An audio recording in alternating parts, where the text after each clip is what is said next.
Chapter 1387. The Dry Land, the Howling Wind. The atmosphere was scorching hot, devoid of any signs of life. What did not match the atmosphere was the team's atmosphere. Wow! Ha! The team members all screamed and jumped in joy.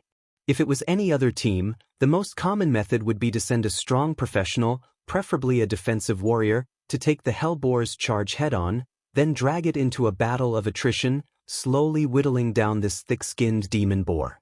There was no other way. Creatures that had been demonized were generally very strong. But now, there was a newbie rider, a big shot, personally controlled by Duque Mark Dooku. That was to turn something rotten into something magical. Unless it was an undead creature, no one would be able to endure tearing off a leg while sprinting at high speed. The Hellboar, which only had 3 legs left, screamed in pain. It struggled madly, venting the rage in its heart, trying to use its hooves and horns to kill any creature that approached it.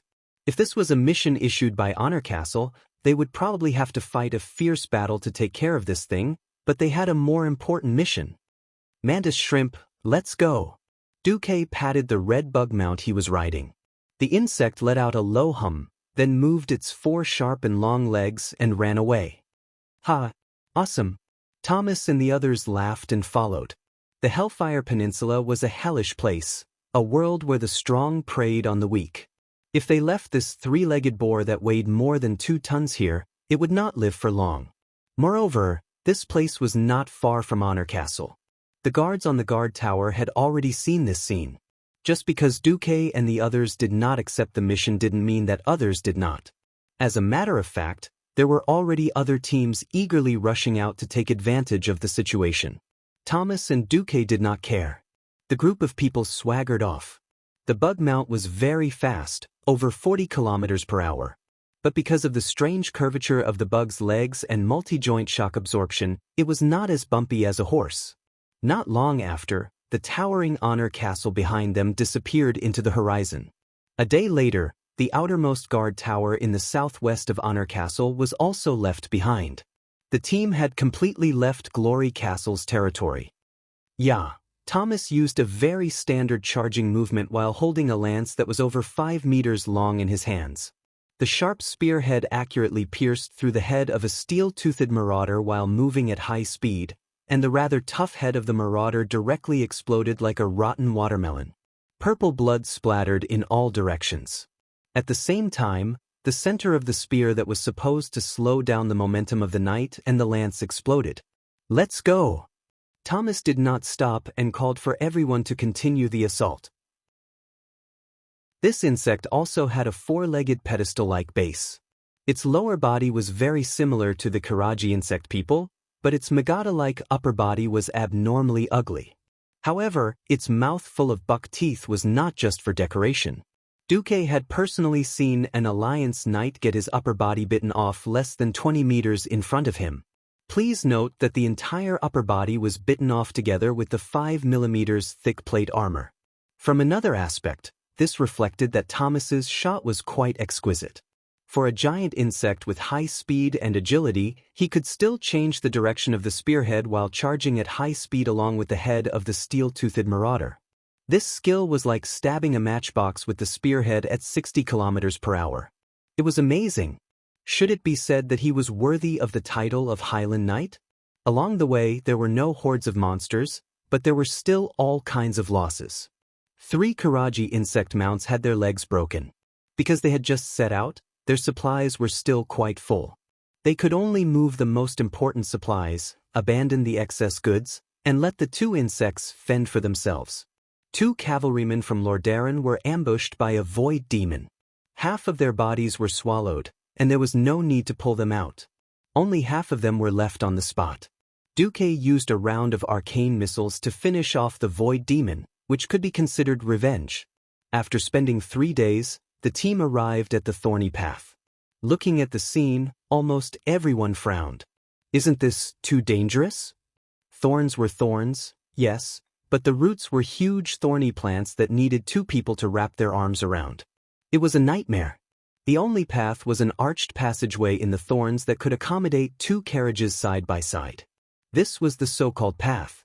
In theory, this could lead to the Taraka forest, but no one knew what was in this path, or if the path would become smaller and smaller after entering. In the end, they were tragically stuck inside, unable to advance or retreat. Thomas used his spare knight spear to poke at the thorns, and found that the spear was not sharp enough. If a person were to collide with it, gulp. Everyone could not help but swallow their saliva. "Finley, can you do anything?" Thomas called out to a night elf. As a member of the Cenarian Expeditionary Force, Findley Swiftspear was specially transferred here for this mission. This elite druid looked at it, carefully sensed it, and shook his head. "The land here is full of corrosion and decay. My power is not enough to affect the land here. Not to mention these thorns that have been here for at least 1,000 years. Thomas looked at Duque again, and Duque also shook his head. These hardened thorns were quite resistant to fire even if they were dead. If Duque's main body was here, he would have flattened it. Finally, he looked at the sky, and soon Thomas gave up. There were still many flying beasts wandering in the sky. They circled back and forth, gauging each other's strength. From time to time, a raptor would suddenly attack another, and then feathers, blood, and even organs would fall from the sky. The prize for the winner was the corpse of the loser. The Alliance tried to send a team of griffins over, but only one griffin knight returned alive, and he died not long after. "Let's go in. I'll go first." Shaking his head, Thomas took the lead and rode the worm into the thorny path. The dense thorns quickly blocked out all external light. Even with a torch in hand, they still had the vague feeling that they would die the next moment and be impaled on the thorns. This was a path that no one had used for at least 10 years.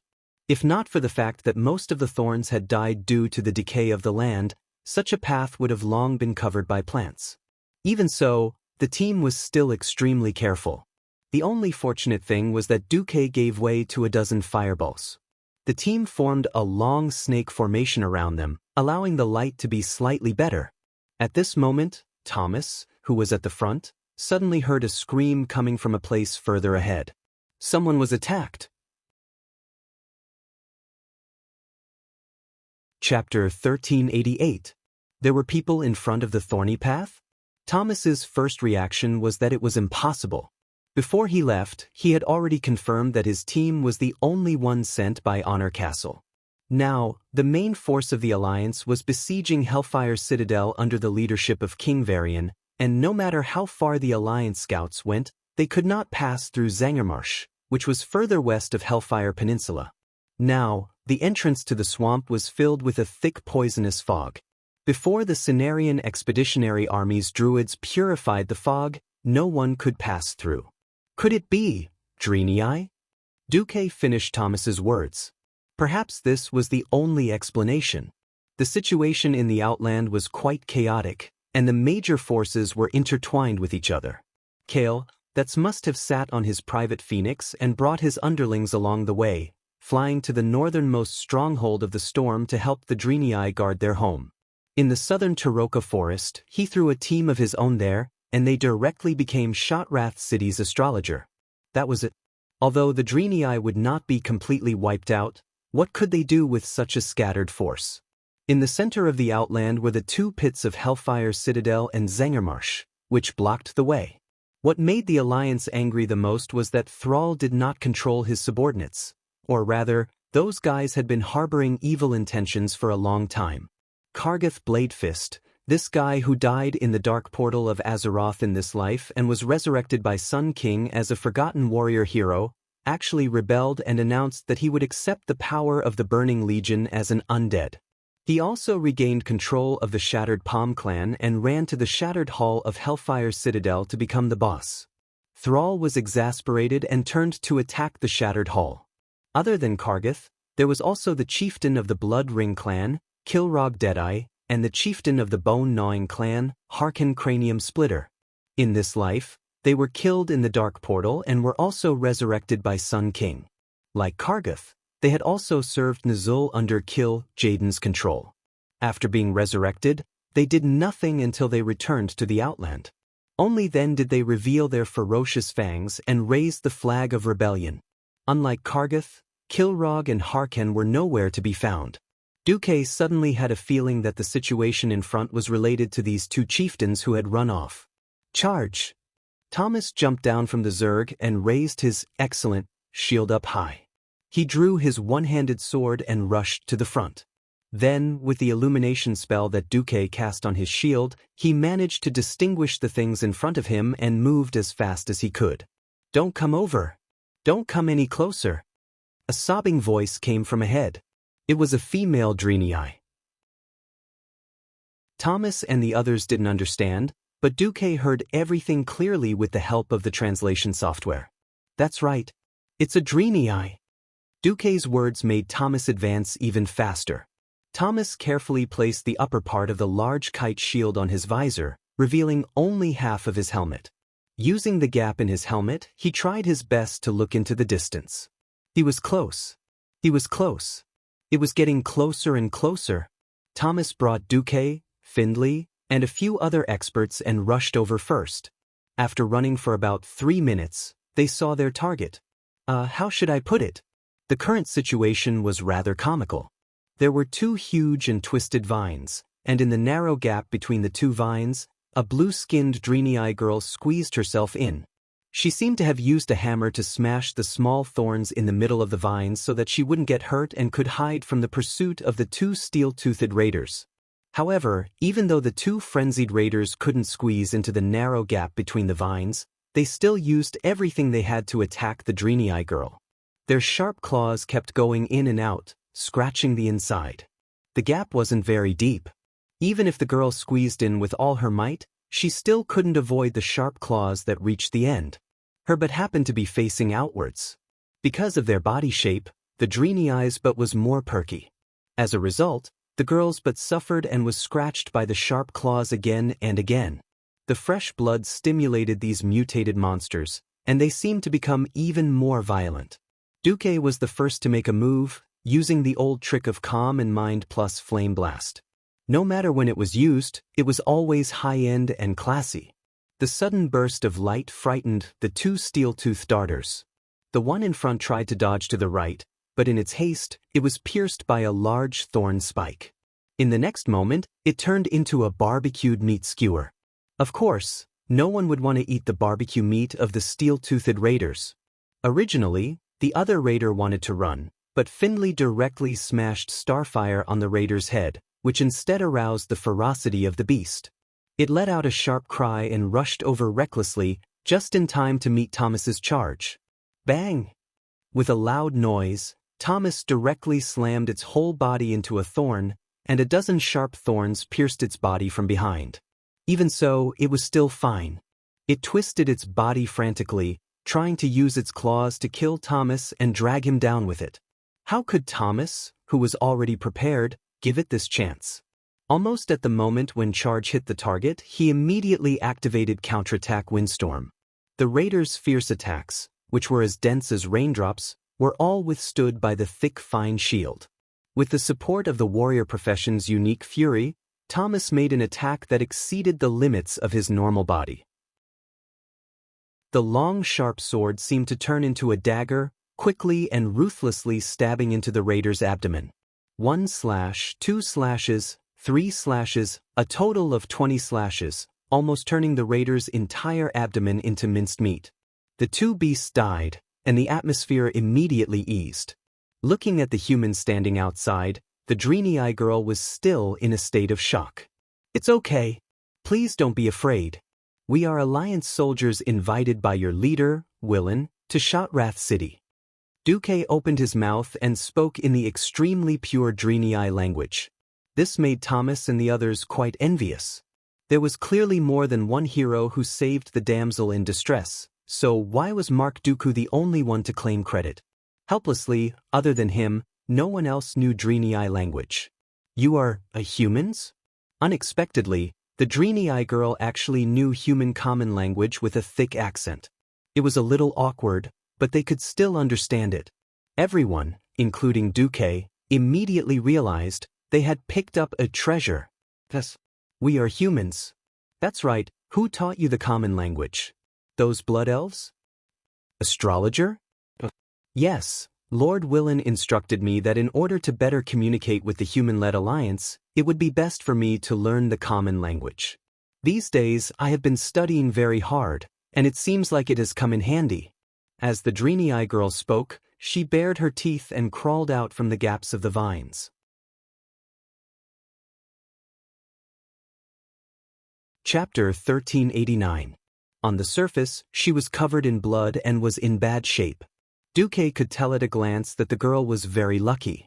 They were all superficial wounds that could be healed with a healing spell. Unexpectedly, just as Duque was about to call for a priest, the girl actually started healing herself with holy light. Oh, and a priest?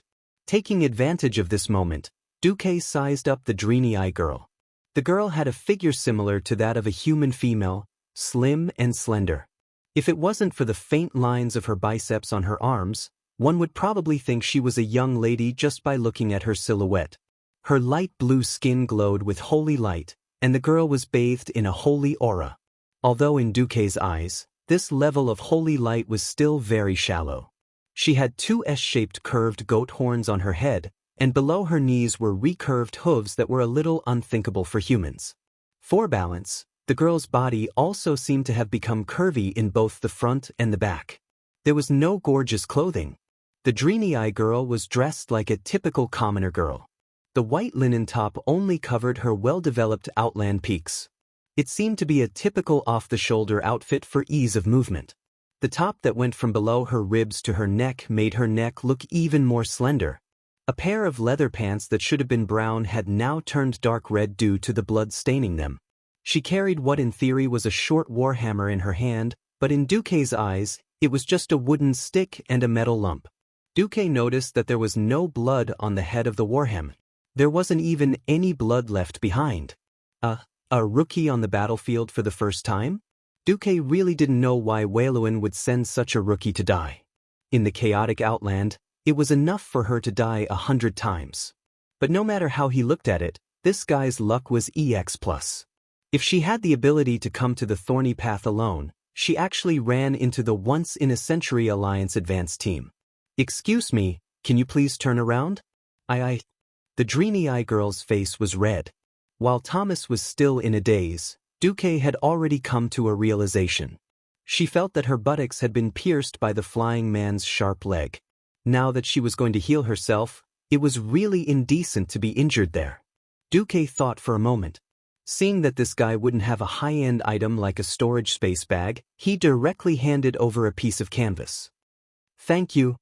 The girl's face turned even redder, like a freshly steamed prawn, and she quickly took the canvas. A few minutes later, Thomas met up with the rest of the army, and the Dreamy-Eye girl's wound was also healed. Seeing the large canvas patch on the girl's butt, Thomas, the silly goose, suddenly came to a realization. The girl was quite clever with her hands, because Duque also saw a hole above her butt. The edge of the hole was even smoothed out, so that the Dreamy-Eye's nearly half-a-meter-long blue tail could be seen. What a nimble tail. It wagged and wagged, bending left and right. Duque couldn't help but think of when he was taming dragons. Sometimes, he would get Onyxia in human form to give him a red tail that was proportional to a human's body for him to rub. Every time he saw the strange dizziness on the black dragon princess face and heard her moans, Duque would feel very satisfied. This was like stroking a cat, addictive. Suddenly, the Dreamy-Eye girl screamed, attracting everyone's attention. Only then did Duque realize that his hand was cheap. He actually reached out to grab her tail and rub it. "So, I was too curious. Is this the first time you've seen a Dreamy-Eye?" Duque lowered his head. "My companion didn't mean to offend you. We're actually all very curious," Thomas hurriedly explained. "No, it's okay, it's not your fault. But please don't touch a Dreamy-Eye's tail so casually in the future. They usually get angry, especially males." The girl lowered her head. Then, the girl took a deep breath and raised her head. There was a look of self-encouragement on her face. Even though there was still fear in her eyes, she tried her best to encourage herself and clenched her small fists. "Please forgive me for being flustered. I've never killed anyone before, large creatures. My name is Immortal, and I'm Karabayer's apprentice. Are you the vanguard sent by the Alliance? Looks like the holy light is really on my side today. Then I'm willing to go with you. Let's go to a safe place first. Hearing this signature introduction, Duque in Karazhan, who knew how many light years away, felt as if he was struck by lightning. There was only one voice in his mind. What the heck? It's actually hooves? How is this possible? As for having the same name, that was impossible. Among the Drenii, their mother of holy light would never give them the same name. In Duque's mind, there were 100,000 rhinoceroses galloping. It was as if every rhinoceros was grunting in a strange voice, F***ck your lungs. F***ck your kidneys. If all the major events that Duque had experienced before basically overlapped with the historical events in his mind, then it would match up. Then now, this matter was definitely a mess.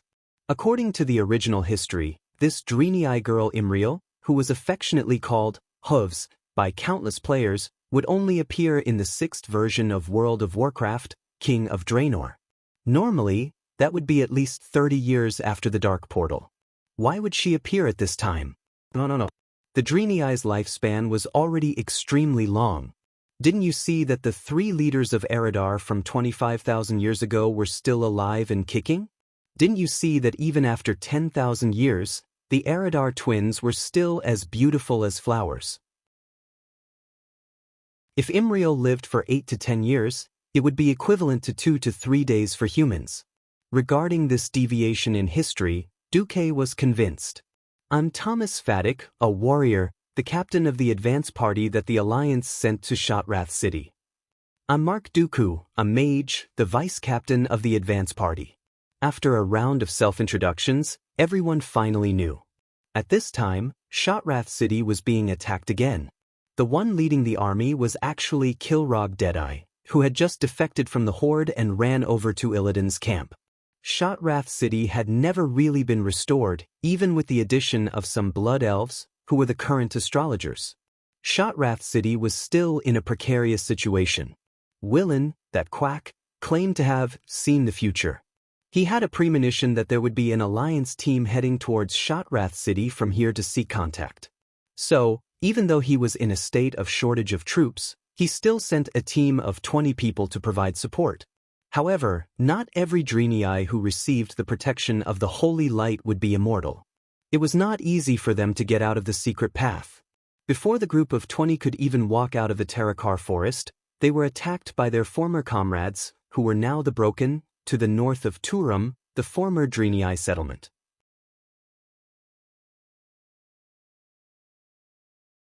Chapter 1390. The Broken were once a race of Drenii who were influenced by the power of the Burning Legion. Many of them had lost their rationality and ego due to various circumstances, or changed their appearance and temperament. The current batch of breakers were the brainless ones. After sacrificing half of their companions, they were lucky enough to escape and entered the Thorn Trail. They were then surrounded by dozens of Steelfang marauders, and in the end only Hoof Imriel was left. The original captain and vice-captain were all killed on the way. Duque scratched his head and thought, is this the lucky E of the ancient Wakon? But this was war. Although high-end martial arts could be used as the deciding factor, most of the time, it still depended on the efforts of mortals to tilt the scales of victory in their favor. Duque felt a little sorry for the Drenii. After transmigrating for so long, Duque had seen many worlds. But now, Duque finally had a taste of what it felt like to continue to hold on to a world that was about to fall into the abyss of hell. He could not help but recall the rich elven forest. Even though it was once burned by the flames of war spread by the beastmen, with the washing of time and the efforts of mortals, it was still able to recover. And not this land that was getting more barren by the day. Let's go. To Shotrath, Thomas said, but realized that Imriel did not move. It was obvious that this Drenii was acting out what it meant to be a rookie trembling. That was really trembling.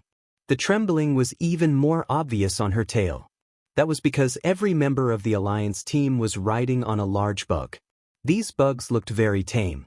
But no matter how she looked at them, they were no different from the Steelfang marauders that almost took her life. Come on, it's okay. Thomas, who was riding on the bug, gently reached out his hand. Imriel looked left and right and said weakly, "Mr. Dooku, can I ride on the same mount as you?" At this moment, Thomas's body suddenly stiffened, and the expression on his face froze. It was not hard to imagine that his single dog heart received 100,000 points of critical damage at this moment. The bystanders couldn't help but wonder if a gust of evil wind would blow in the next second and cause his entire body to be eroded and dissipate with the wind. Duke's face was full of embarrassment. In Karazhan, Jaina slammed the table and laughed. "Duke, I didn't expect you to be able to provoke the little girl even though you're controlling an avatar." Is this the legendary fatal invisible flirting? What else could Duke do when the other party had already said so? Mark, who was controlled by Duke, smiled and said, "It's my honor, madam. There's another advantage to sitting behind me. At least you don't have to be afraid of being pricked by the edges of the armor." If that was the case, then forget it. I've never ridden a mount before. Can I sit in the front? I'm afraid I'll fall off. Thomas received an additional 1 million points of critical damage to his soul. Sure. While writing on it, Imriel noticed a detail. She noticed that there was a line of words engraved on the hard shell of the worm's neck, Mount Akina. This is... Duke's face turned red, but he immediately put on a serious face. "There's no time to explain. Get on." "Oh no, get on quickly." "Oh okay." The newbie was pure. She realized that she had been delayed here for too long. Now that her capital was under siege, and her people were constantly being sacrificed, she was still dawdling here. She even needed Mark, an ally, to remind her. She really shouldn't have done that. At that moment, Imriel couldn't help but respect Duke. With someone leading the way, the rest of the matter was much simpler. They still needed to pass through those few areas. Under Imriel's lead, the Alliance's advance party could avoid many places where monsters gathered. While looking for a place to insert the magic net signal booster, they pushed forward. The advance party spent 5 days and finally passed through the thorny rocky grounds, bypassing Turum, and arrived at the southwest of Shotrath City. Shotrath City was the capital of the Draenei people of Draenor. Another meaning of its name was where the holy light is. After Kill, Jaden deceived Nazul and provoked the orcs to start a war against the Draenei. A fierce battle broke out here. Although the Draenei held fast to the capital, Shotrath City still fell. The entire city was reduced to ruins until Shotar came here. Originally, this place had already begun to be rebuilt.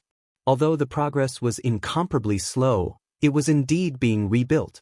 Unexpectedly, after Illidan returned to the Outland, in order to make the entire Outland his strongest backing, he began to purge all those who opposed him.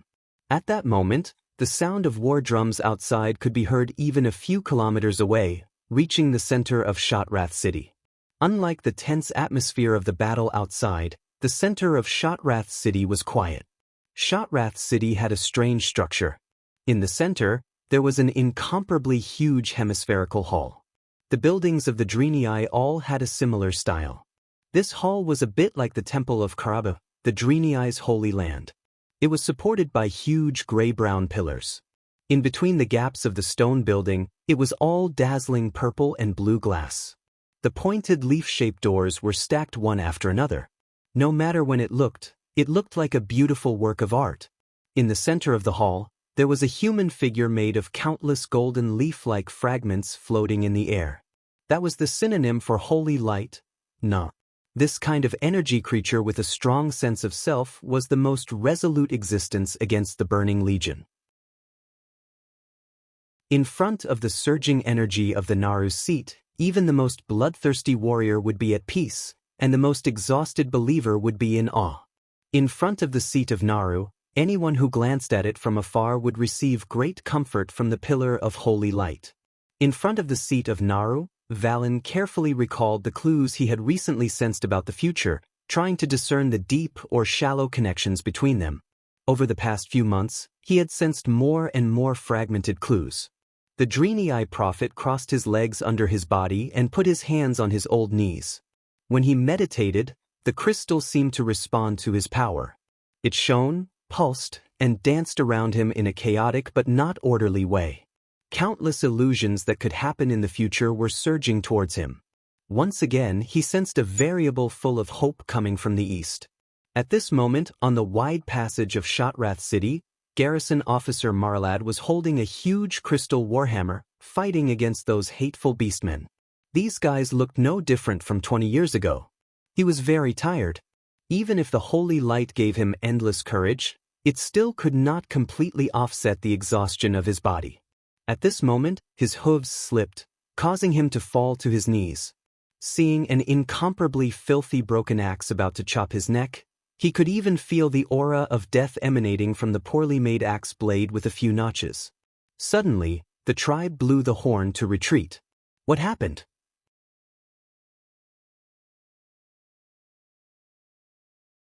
Chapter 1391.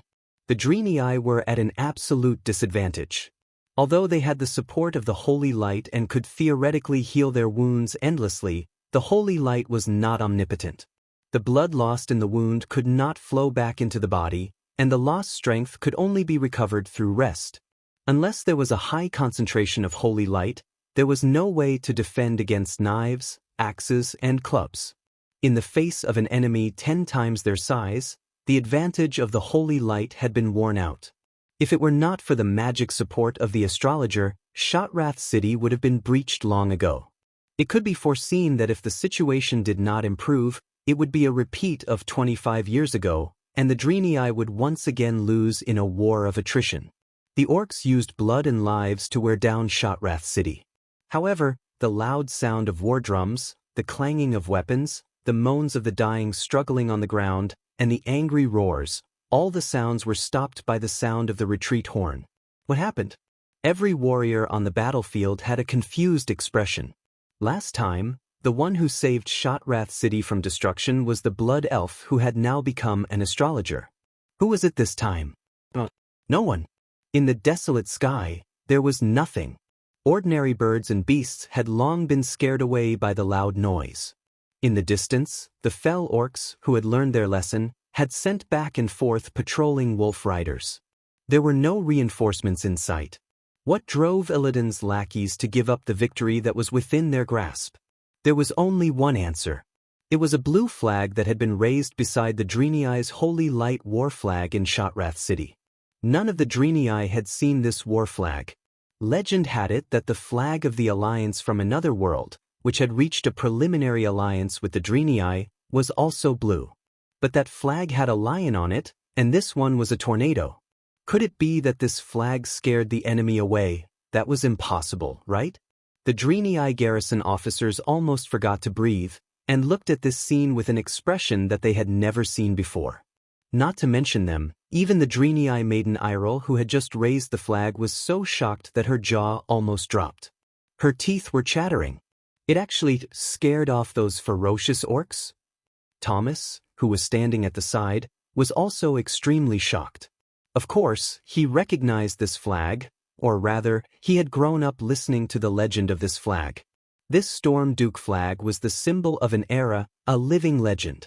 One flag to repel an army of 10,000. No one had expected that the miracle that had happened in Kuel Salas's Silver Moon City, which had been sung about by countless bards in the taverns, would repeat itself. Duque was already a demigod. Of course, he wouldn't bother to boast about himself. Even if he did not do so, Thomas and the other spectators would naturally tell Imriel about the legend of the flag.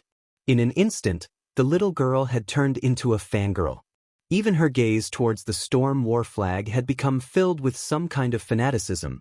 It wasn't her fault. In recent decades, the Drenii had been bullied by the orcs. As outsiders of Draenor, how could the orcs give them face? Long before the orcs, under the instigation of Nazul, started a full-scale war against the Drenii, both sides already had a feud. All kinds of border conflicts and mutual harm had long been the foreshadowing of this great war. It was just that at that time, the orcs lived a scattered lifestyle with clans as units.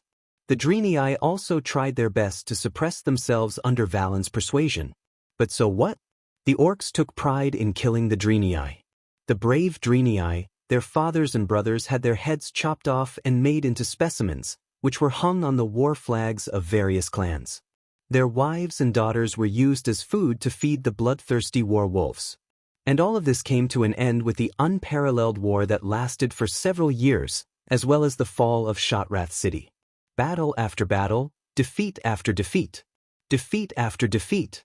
This was the portrayal of the Draenei. Today, the evil orcs came again. With hope for the light, the Draenei once again tried to defend their holy city, but no one had really imagined the taste of success. They relied purely on courage to support themselves. That kind of desperate struggle, and the feat of easily scaring away the orcs, formed a stark contrast. The Draenei maiden, Iral, had a strange emotion in her heart that she could not understand. She suddenly became extremely eager to see the owner of this flag. At this moment, in Karazhan, Aurelia, who happened to be strolling by Duque's place, saw this scene. Oh, not bad. I didn't think that this big flag of Duke Marcus could be used to swindle people in the Outland. The eldest sister of the Windrunner family teased Duque. Duque laughed. If it was all those brainless fell orcs, there really wouldn't be any way. Just nice, the one leading the army is Kilrog Deadeye. If it was another orc leader who was not clear-headed, he would most likely only be frightened for a moment and would never give the order to retreat. Kilrog was different. He had inherited the memories of his previous life, and also the fear of being an orc. That was from the beginning of the second battle at the Dark Portal. No matter how he struggled, he could not succeed. No matter how he tried to change himself, he was still tortured by Duque. He could not take down the Iron Furnace Fort, and was brutally abused in the final battle. Then, he turned around and followed the new boss, Nizul, and was abused again. He even died next to the Dark Portal. More importantly, Kilrog was one of the rare beastmen who possessed Esper abilities. His single red eye had the ability to see the future to a certain extent, even though it could only see small fragments of the future. But all along, he had relied on this ability to consolidate his power and kill in all directions. This time, without exception, he looked at the flag with his one eye, which was usually blind. As expected, he clearly felt a trace of Duque's divine power. Almost at the moment he looked over, Kilrog saw an illusory projection of Duque that was even larger than Shotrath City. In Duque's deep black eyes, there seemed to be a dazzling seven-colored flame burning in the depths of his eyes. Duque opened his mouth slightly, and the next moment, the voice of the soul that came out seemed to shake the entire Draenor world. Sargera's soul trembles under my feet. Archimonde's soul was nailed to death by me on Mount Hyjal. Kilrog, who do you think you are? I'll only say this once, scram. The buzzing in the soul world triggered countless strange and blurry scenes of light. Kilrog saw at this moment that Medivh, who was possessed by Sargeras, died tragically under Duque's sword. He saw the insufferably arrogant Archimonde being blown to death on Mount Hyjal, and even his bones were still hanging on a withered tree. He saw the huge and boundless distorted Void Fortress being wantonly blown into pieces. It turned out that the new master that he thought was invincible actually had such a weak side.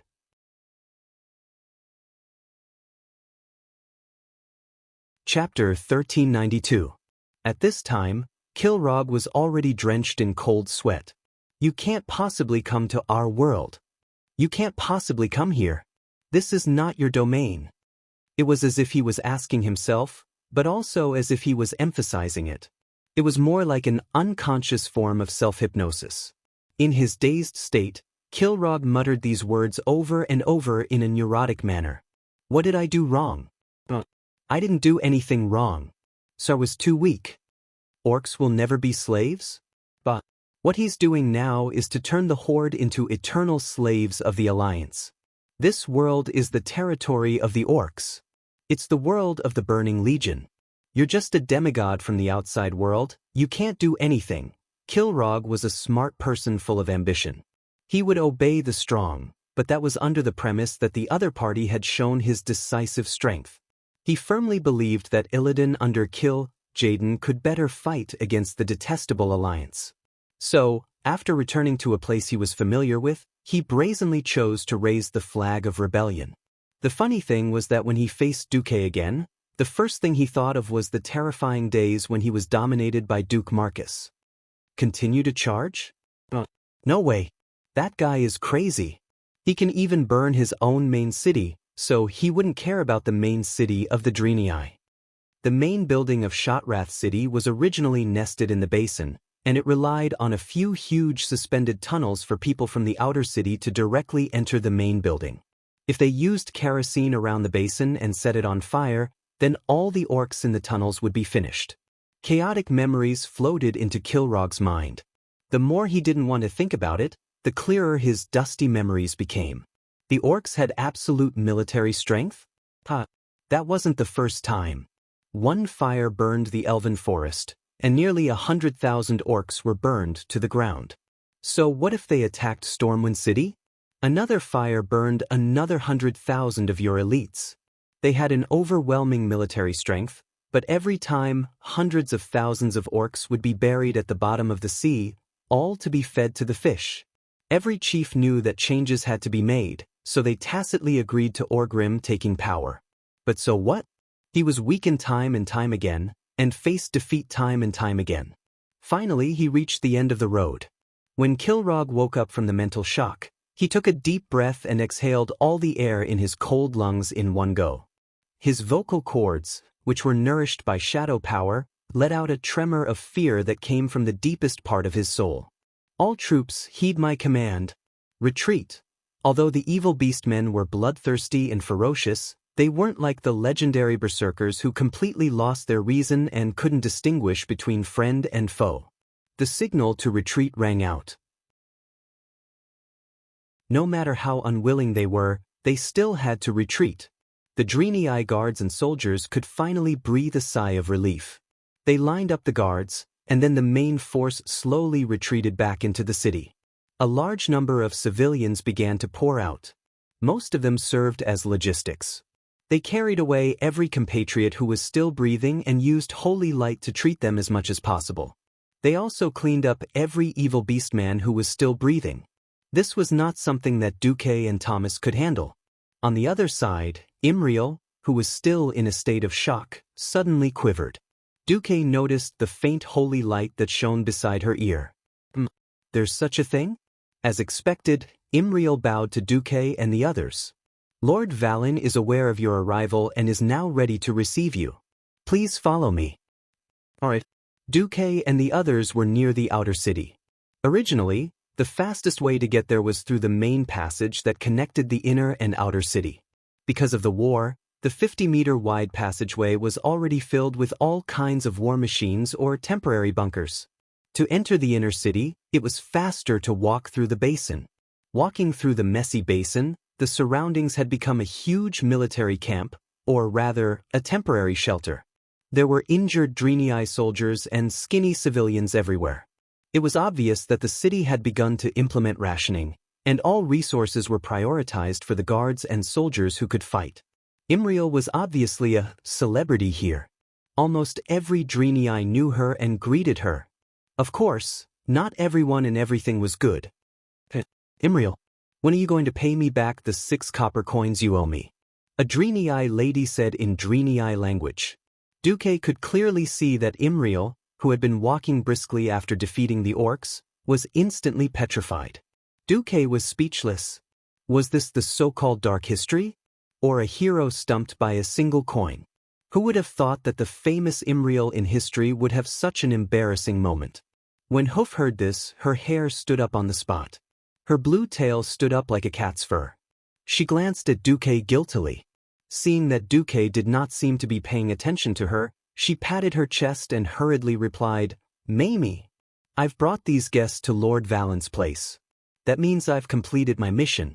I'll pay you back as soon as I get the reward. Just as she sent the sisters away, the naughty Duque, who was controlling Mark Dooku, said, Miss Imriel, what's 6 copper coins? Do you need me to back you up? On the other side, the Missy shouted again, Imriel. Hoof immediately switched to playing dumb. What? I can't hear you. What did you say? On the other side, she grabbed Duque's hand and said, Lord Valen is still waiting for you. Quick, hero. Before she catches up to us, Let's go. If it were not for the fact that it was not the right time, Duque would have rolled on the ground a few times, slapped the table and laughed out loud. Was this still the serious Drenii archbishop from his previous life? After entering the heavily guarded passage, Duque and the rest arrived at the huge hemispherical main hall. The curved walls were engraved with mysterious runes that glowed with light. A Naru, who was glowing with a holy light and formed from a number of diamond-shaped blocks, was floating in the middle of the hall. Another older Drenii stood in front of the Naru. In every corner of the hall, the beautiful armor of the Drenii guards was polished until it shone brightly. Under the Naru's holy light, it looked even more holy. That older Drenii should be Valin. Standing around him were a few holy knights and guards, who bowed subtly to show their obedience to him. This obedience stems from a top-down power pyramid that is completely devoid of self-interest. Perhaps, only a race like the Drenii, who were completely idealistic, would have such a thing. Duque respected the religious beliefs of others, even if he himself was at the top of the hierarchy. The problem was he, who had received the education of the great celestial empire, was a complete materialist.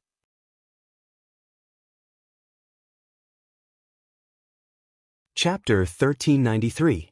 In the world of Azeroth, Duque had seen many gods. There were false gods, true gods, and evil gods.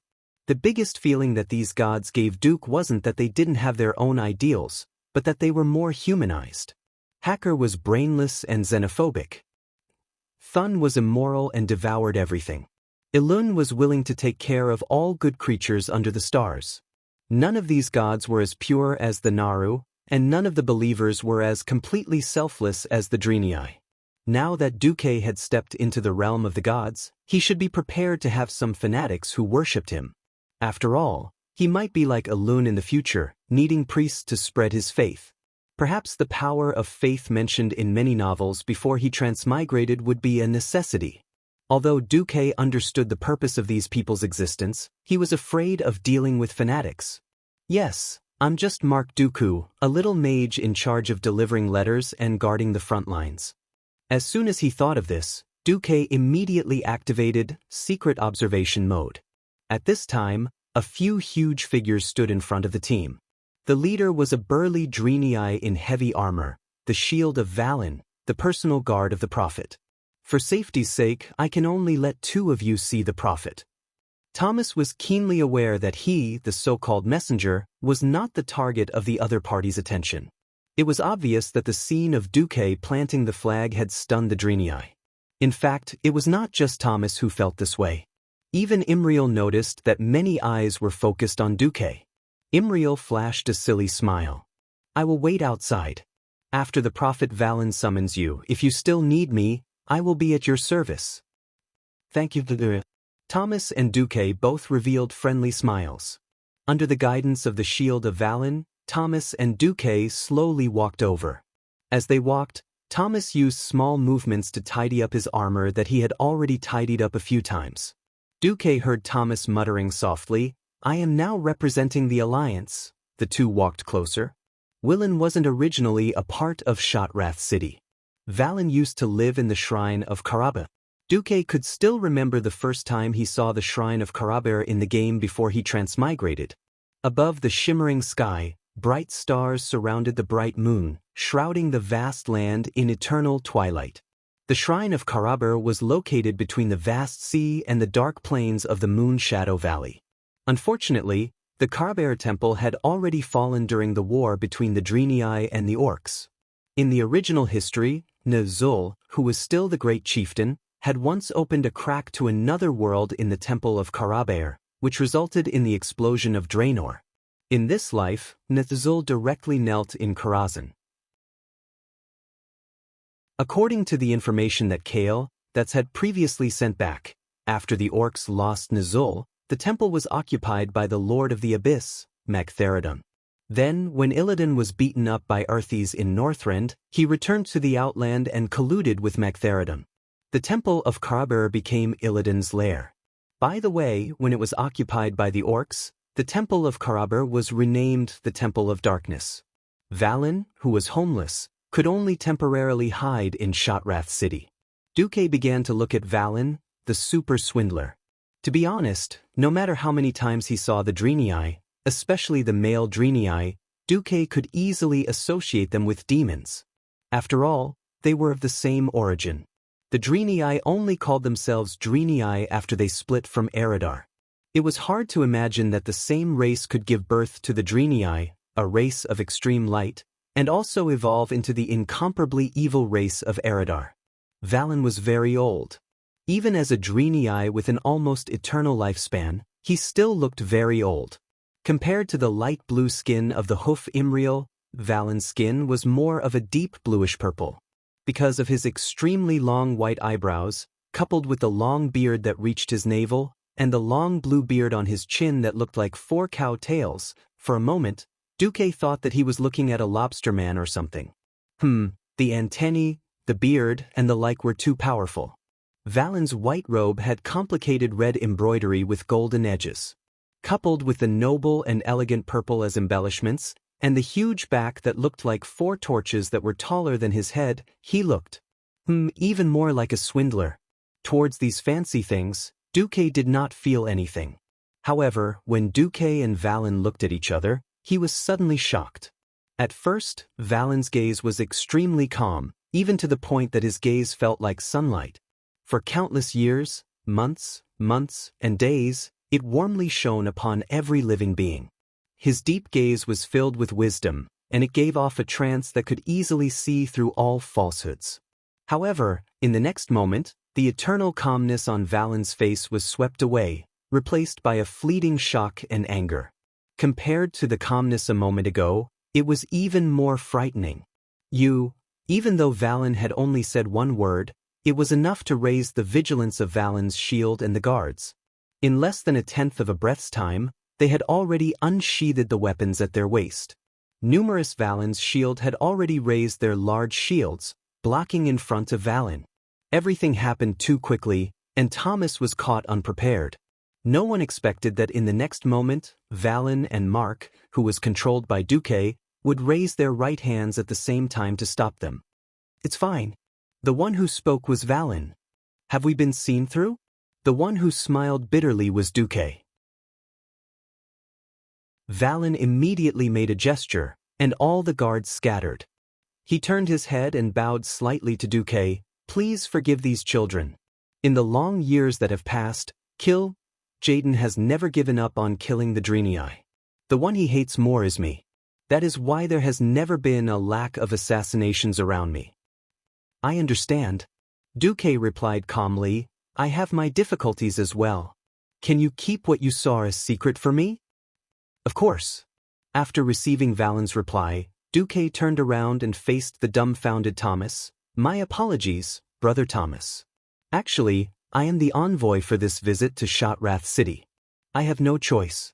I have received a secret order from the highest level of the Alliance. This is a secret order from the commander of the Alliance, Lord Duke Marcus. Please check it." Duque handed a very formal document to Thomas. The document was, of course, real. It was just something that Duque had casually made up last night while controlling Mark to take a dump. "Thomas, you have already completed your duties very well. Go and rest first. Let me discuss this with Lord Valen." After sending off Thomas, who had a strange expression on his face, Duque faced Valen alone. "All right, let's get straight to the point."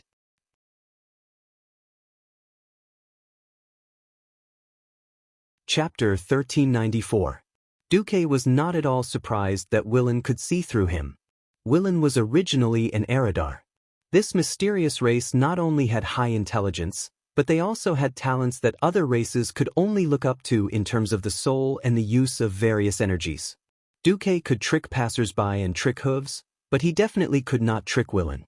Willen had probably already seen through the fact that this Mark Dooku in front of him did not have a soul. Thinking of the elemental line that connected from outside Shotrath City to the forehead of this person in front of him, it would be strange if Willen did not know that this Mark Dooku was a puppet. Duque guessed that Willen had also used some special backtracking methods to find out that he was a demigod or something. It was very magical.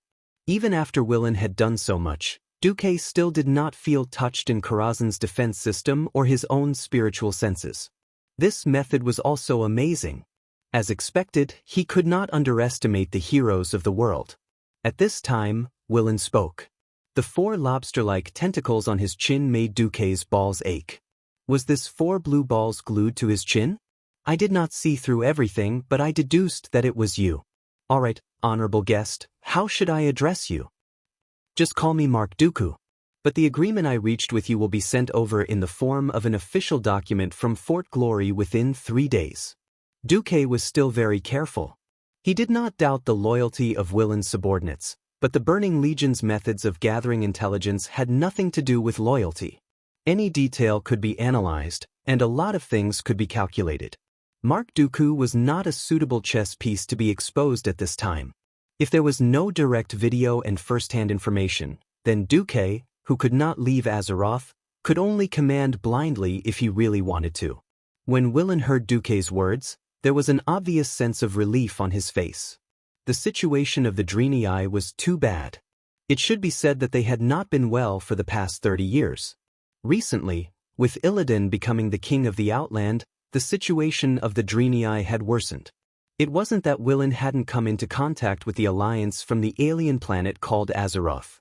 In his eyes, the Draenei were the natural allies of the Draenei, who had fought against the Old Horde and fought against the Burning Legion. He was also confident that he could convince any of the higher-ups of the Alliance. The problem was, if he couldn't even meet them, he would be in despair. Kael, that's took good care of the Draenei, but Kael, that sent a division to Shotrath City and ran to the Draenei's spaceship. The Draenei's retreat was important, but Shotrath City was also crucial.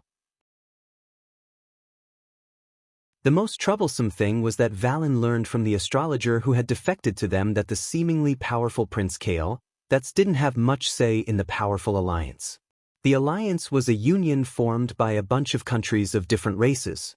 The foundation of the alliance was the kingdoms, so each king or leader would have a certain degree of say.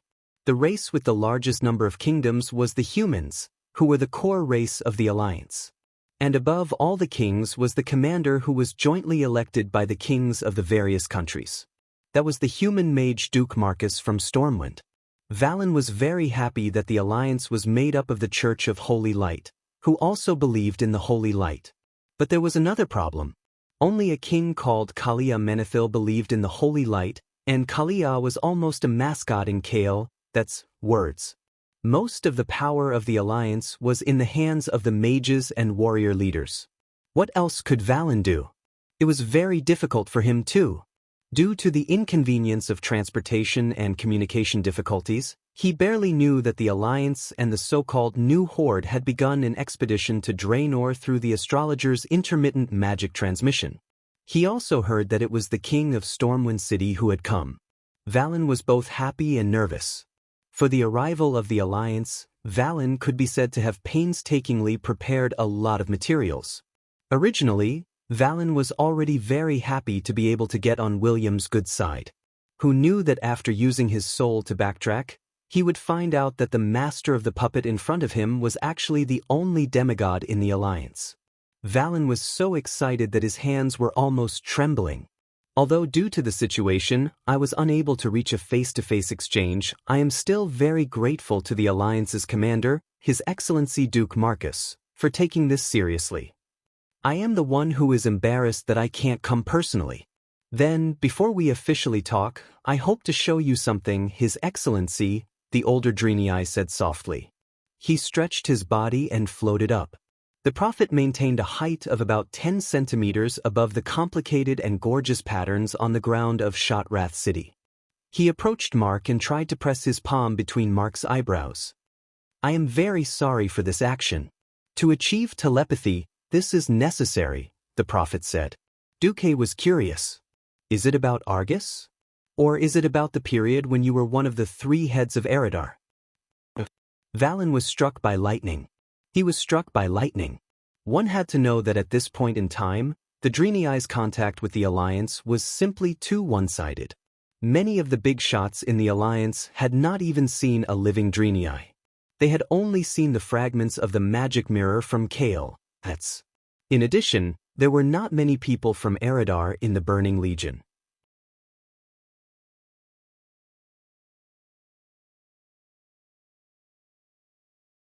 Chapter 1395. Valen was still in a daze. He could not believe his ears. Didn't the Draenei need the alliance? Of course they needed it.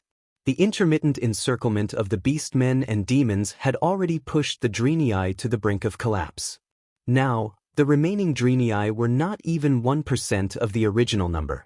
It seemed like the price of recovering Shotrath City was the loss of almost all the young adults. Look, once they walked out of this hemispherical hall, they could see dying tribesmen everywhere in the residential area.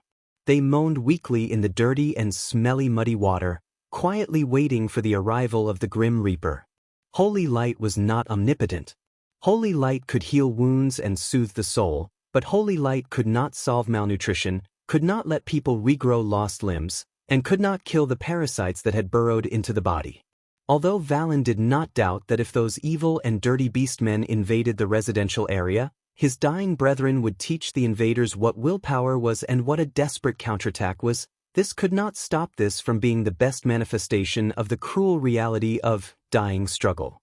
25,000 years of fleeing did not shatter Willen's incomparably tenacious heart. If he were to fall, there would be no one else who knew the Burning Legion's background like he did. He could not fall, even if his tribesmen were all dead, even if he was the only one left. At this time, he learned about the Alliance, and that there was a world in this world that the Burning Legion could not even touch.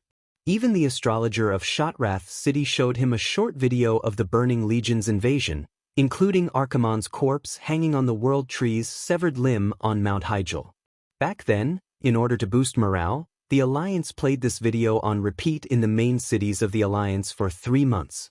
Of course, Valen recognized that this was his old friend, Archimonde, who was at loggerheads with him back then. From that day onwards, Valen was mentally prepared to hug his thigh. Again, happiness came too suddenly, and he really didn't dare to believe it. After a short silence, there was a flash of joy. Valen bowed deeply. On behalf of 300,000 Draenei, I thank the Alliance for their generosity and acceptance. This is the honor of the Draenei. 300,000 was definitely a rough estimate. The Draenei had been killed off a long time ago, and were chased everywhere by the beastmen like ducks. Duque truly wondered if there were still 100,000 sane Draenei. Of course, Duque did not doubt that Willen had a special way to communicate with his people. For example, the twin emperors. That kind of precise number, which was accurate down to the single digit, had almost scared Duque out of his wits when he had first reported it. Of course, Duque would not deny this number. For a human population of tens of millions, even if all the Draenei went to Azeroth, they wouldn't even cause a ripple. That's easy. All countries in the Alliance are equal, and the Draenei are no exception. Let the subordinates discuss the specific details. Now that the connection to the magic network is good, you can tell us if you have any requests. The Alliance will try our best to satisfy you. Food. Valen blurted out. As if he was afraid that Duque did not understand the severity of the problem, Valen emphasized, a large amount of food. The war destroyed all production. We've lost all our fields, so we can only send a small number of our compatriots through the secret tunnel every day to gather food in the forests outside the orcs' control. Food, right? How much do you want? The first batch, I hope to have 100 tons, and the sooner the better. As you wish. At this moment, Dumuk's level shot up from 0 to 100. He did not even need to blink. Dumuk, magic lamp possession. He heard Duque snap his fingers, and the next moment, a few dimensional bags suddenly opened beside Duque. Clang, clang, clang. The sound of hard objects falling to the ground was continuous. Rectangular strips about 20 centimeters long, shining with golden light, fell out of the void. In just a few blinks of an eye, they had already piled up into a small mountain in front of Valen. Duque smiled. Please call Hoof. Imriel here. Valen nodded almost imperceptibly. Naturally, there were servants who called in Hoof, who was wandering outside the hall, staring at Thomas while simultaneously activating secret observation mode. Hoof was curious. She looked calm on the surface, but her cheerful footsteps and large swishing of her tail betrayed her mood. What calmness! It was obvious that he had eagerly rushed over. "Teacher Valen, you called for me?" Imriel was a little excited, but also a little nervous. Valen looked at his young disciple with a loving gaze. "Ambassador Dooku is looking for you." Hoof turned her head and blinked her eyes. "Is there anything I can help you with?" Dooku smiled without saying a word. He snapped his fingers again, and a 50 centimeters long, 25 centimeters wide, and 20 centimeters tall thing that looked a little like an ice basin formed in front of the Drenii. At the same time, he also communicated with the water elemental plane and poured a basin of water into it. Although the taste will not be too good, it is indeed made from high-quality food. After saying that, Dooku casually picked up a piece of gold and tore off the surface wrapping, revealing a solid brown piece. Dooku casually threw it into the pool. At first, it was nothing, but soon the small brick at the bottom of the pool began to react with the water, and bubbles kept coming out. Plop plop. The strange sound attracted the attention of the surrounding Drenii. In less than 30 seconds, the small piece of brick greedily absorbed the water at a speed visible to the naked eye, and became a big soft cake that almost burst the ice basin. Dooku made a gesture of invitation. A Valen shield stepped forward, broke off a small piece, and put it in his mouth. Soon, a smile appeared on his rough face. "I tasted wheat, eggs, and a few plant seasonings. It is quite nutritious." Almost as soon as he finished speaking, Imriel's tail spun like a windmill. "Let me try it too?" With light steps, Imriel also broke off a piece. "It tastes good. Why did you say it did not taste good?" At this moment, in Karazhan, Dooku slapped his forehead, his face full of bitter smiles. Aurelia, who was beside him, touched his nose and smiled faintly. Whether it tasted good or bad was relative. As a transmigrator, Dooku's understanding of modern warfare definitely surpassed that of the world of Azeroth. He had long proposed the concept of compressed biscuits. Before Dooku transmigrated, the humans and dwarves of the Azeroth all ate bread as their staple food. But during the two large-scale battles across the sea, bread was too troublesome and took up too much space. So, Dooku insisted on adding things like compressed biscuits and canned fish to the logistics. To be honest, these were all warehouse goods from a few years ago, but the Drenii treated them like treasures.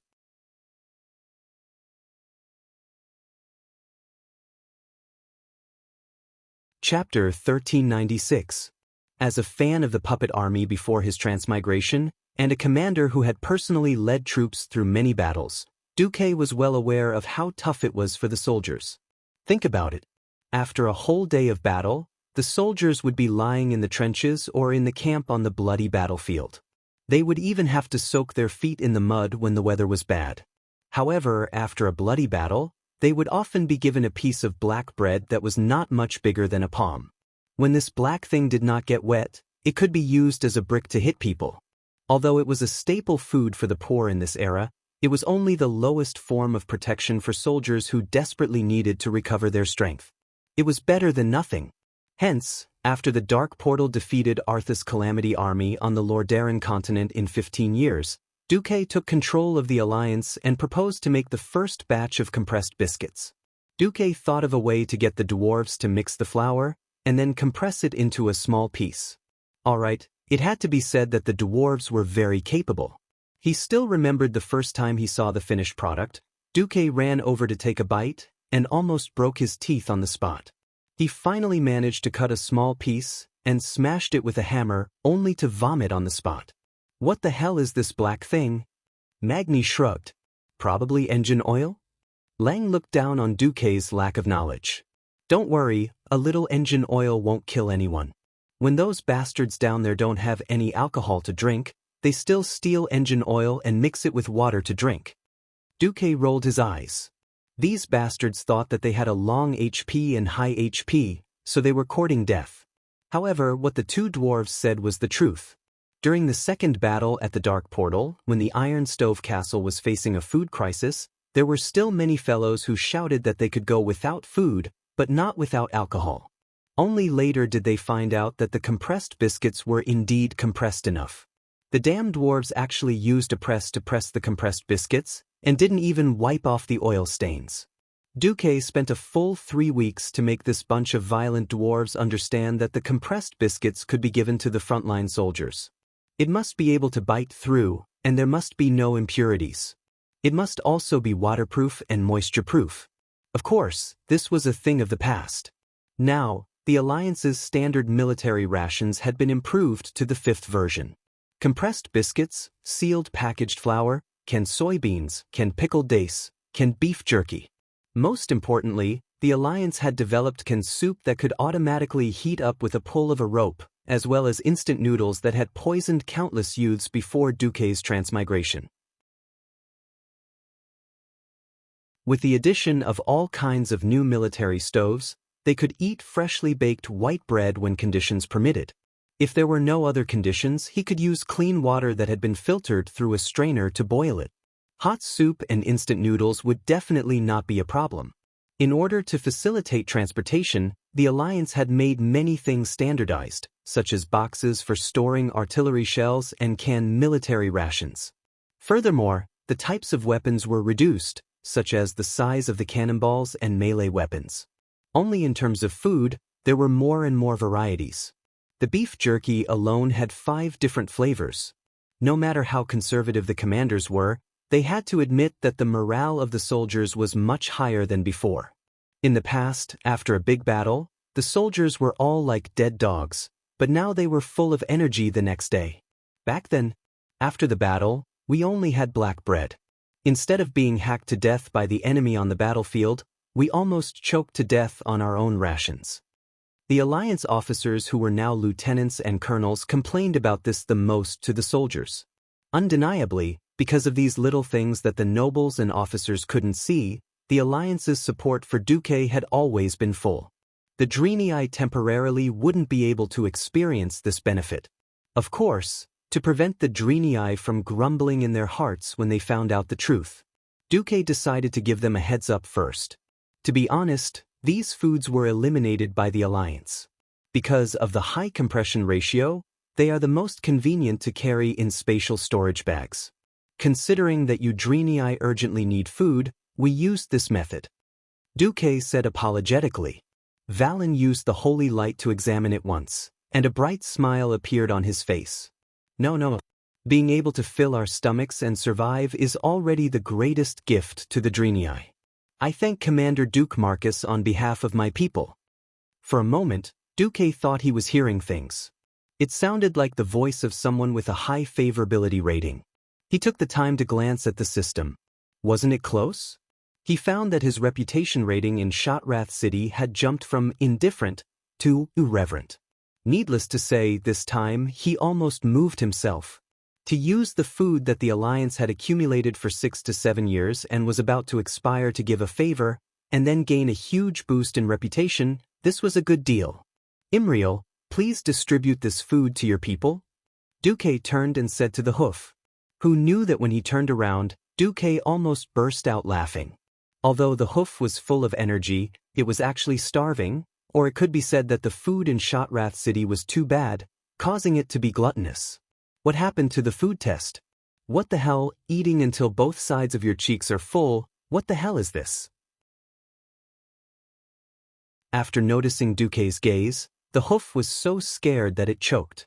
It grabbed its neck with both hands, looking like a ghost that was about to hang itself. Woo-woo, help. Duque was speechless. He also did not know how he understood. Anyway, he first passed a pot of water to Immortal and let her gulp it down, then helped her to pat her back a few times. Only then did she gulp down the food. Hoo-hoo, I almost thought I was going to choke to death. The hoof kept patting her chest. Duque noticed that she was choking on her tears. Valin, who was at the side, held his forehead. He was speechless, as if saying, "Why did I teach such a disciple?" "Excuse me." Valin could only smile bitterly. Duque thought of something. "No, it's okay. Immortal's behavior reminded me. A person who has been starving for too long, suddenly overeating, will cause sudden death. So even if the food is distributed, Please slowly increase it. Valen was slightly stunned, and the gratitude in his heart increased. A person who can think of such details is indeed a person whose heart is filled with holy light. Duque was speechless. All right, a few words can bring up the topic of holy light again. I, who was seriously discussing scientific knowledge with a fraud, feel so helpless. On the other side, Duque and Valen were discussing the next step of cooperation. On the other side, Immortal, surrounded by the guards, had already begun to distribute food. We have already joined the alliance from the world of Azeroth. This alliance has defeated the Horde more than once. They even killed the first chief of the Horde, Black Hand. The alliance has just sent people to deliver food. Everyone has it, no need to squeeze. On this day, countless Draenei were in tears.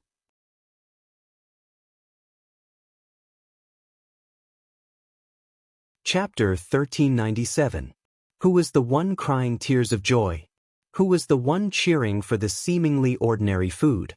There was only one answer, the Draenei. The Draenei were too bitter. They had been chased by their former compatriots for over 20,000 years, wandering everywhere with nowhere to hide. Almost every planet they went to, there would be burning legions void battleships chasing after them.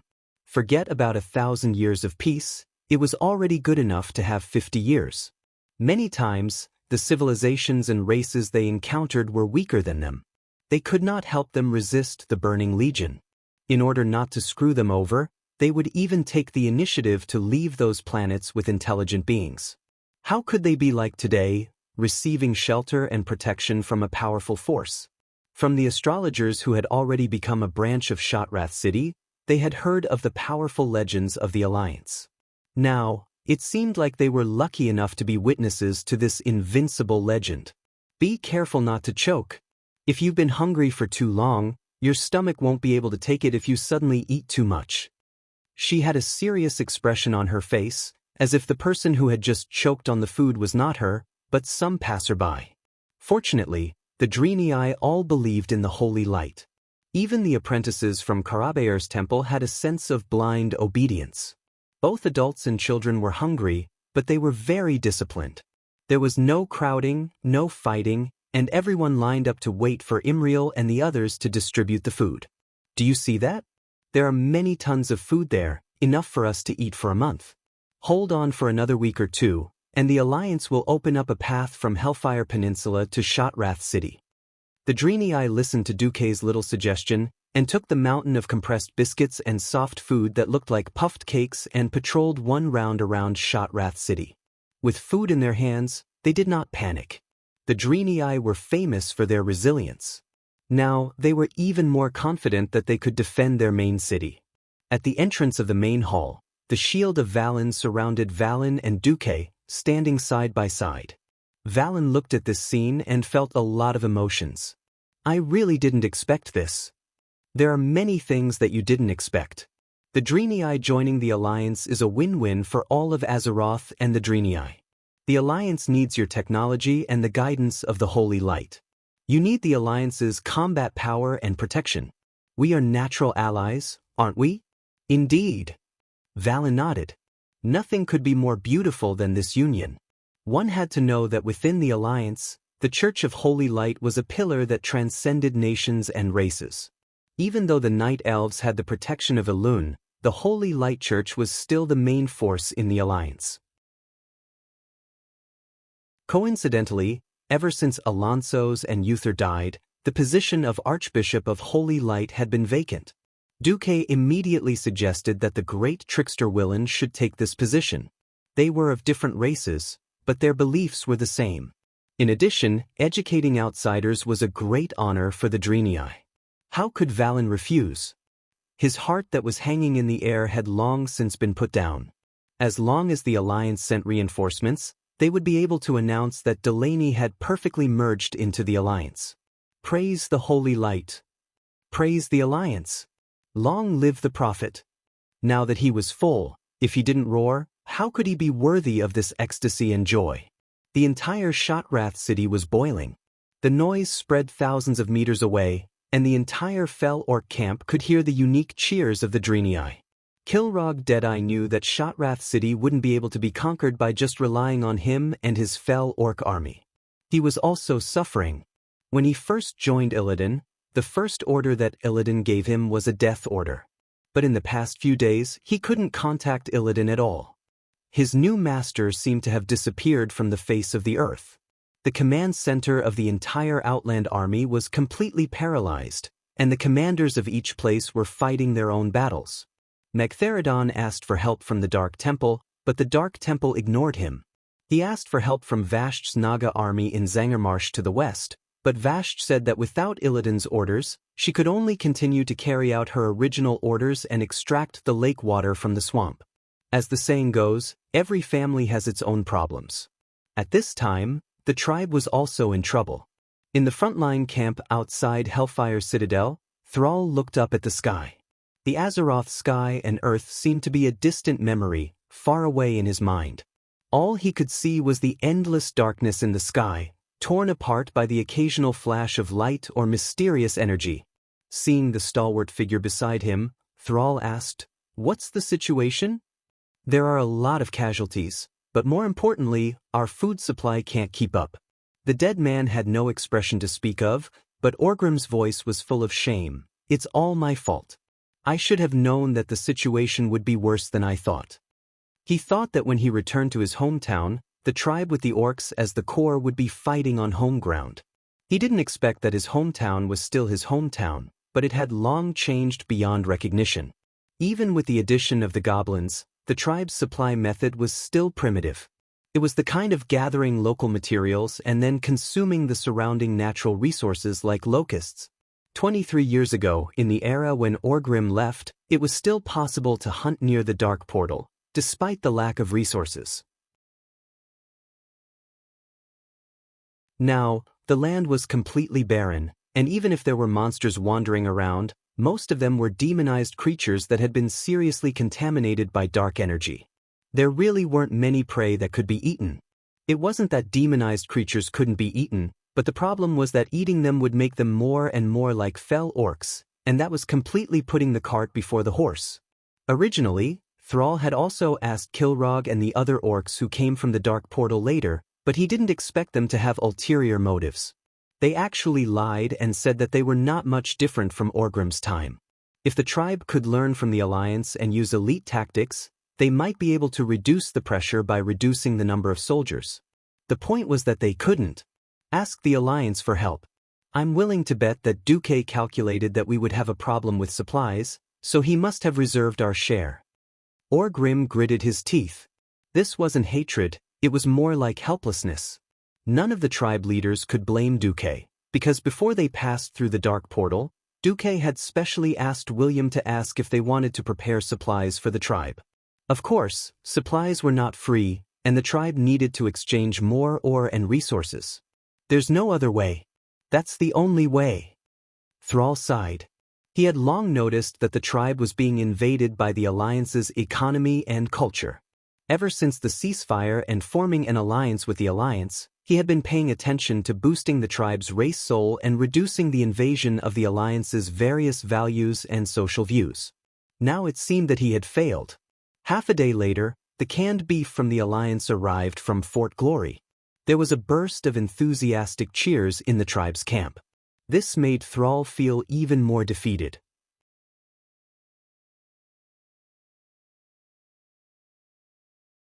Chapter 1398. Everyone was a natural foodie. The life of eating raw meat and drinking blood sounded heroic, but one would only know how bitter it was after living it. Without oil, salt, soy sauce, and vinegar, the prey they hunted would at most be roasted and eaten. How could this compare to the cumin-infused barbecue of the Alliance? Recently, when the tribe faced a disaster, it was the Alliance that provided them with food. In order to reduce wastage when crossing the ocean, canned food was of course the priority. In the tribal camp, Sal saw with his own eyes how a newly matured tribal warrior chose his favorite flavor and then skillfully opened the can. Look, Orgrim. Now, even those kids know how to use canning knives to open Alliance cans. Sal sighed. Orgrim was silent for a moment. Even though he was already a dead man, he still felt a heavy sense of duty on his shoulders. The Horde cannot defeat the Alliance, not even with all the orcs in our world. If you fall behind, you will be beaten. Thrall squeezed the words out of his mouth. The Alliance is not using force now, but they are gradually doing what Terenas wanted to do in the past: turn orcs into slaves. In other words, he wanted to assimilate the orcs, trolls, and Tauren races into the Alliance. This unstoppable trend was the most terrifying. The Alliance was already ahead of the Horde in economic, military, and political fields. In addition, there was a huge difference in population and country size between the two sides, as well as the fact that the leader of the Alliance was a demigod who didn't age or die. Under normal circumstances, the tribe would have no chance at all. Unless, the two tribal elders instantly thought of the same thing. But as soon as their eyes met, they looked away. That's right. Unless the Alliance changed and suffered a crushing defeat, it had to be something like Duque dying in battle and the Alliance collapsing. But neither of them would forget the principle of being in the same boat. If the Alliance lost like this, they would definitely have lost to the Burning Legion. Perhaps this was a chance for the Horde to rise up, but it was more likely that the Horde would be destroyed along with the Alliance. As long as the tribe leader wasn't an idiot, he wouldn't purposely make this happen. So, do your best. It was November 2nd. On this day, good news finally came from the Allied army. William led half of the Alliance's hero team to kill the Lord of the Abyss, Magtheridon. 2 days later, the main force of the Horde conquered the entire Hellfire Citadel. At this point, the first goal of the Allied forces had been achieved. There were two general directions in front of the Allied forces.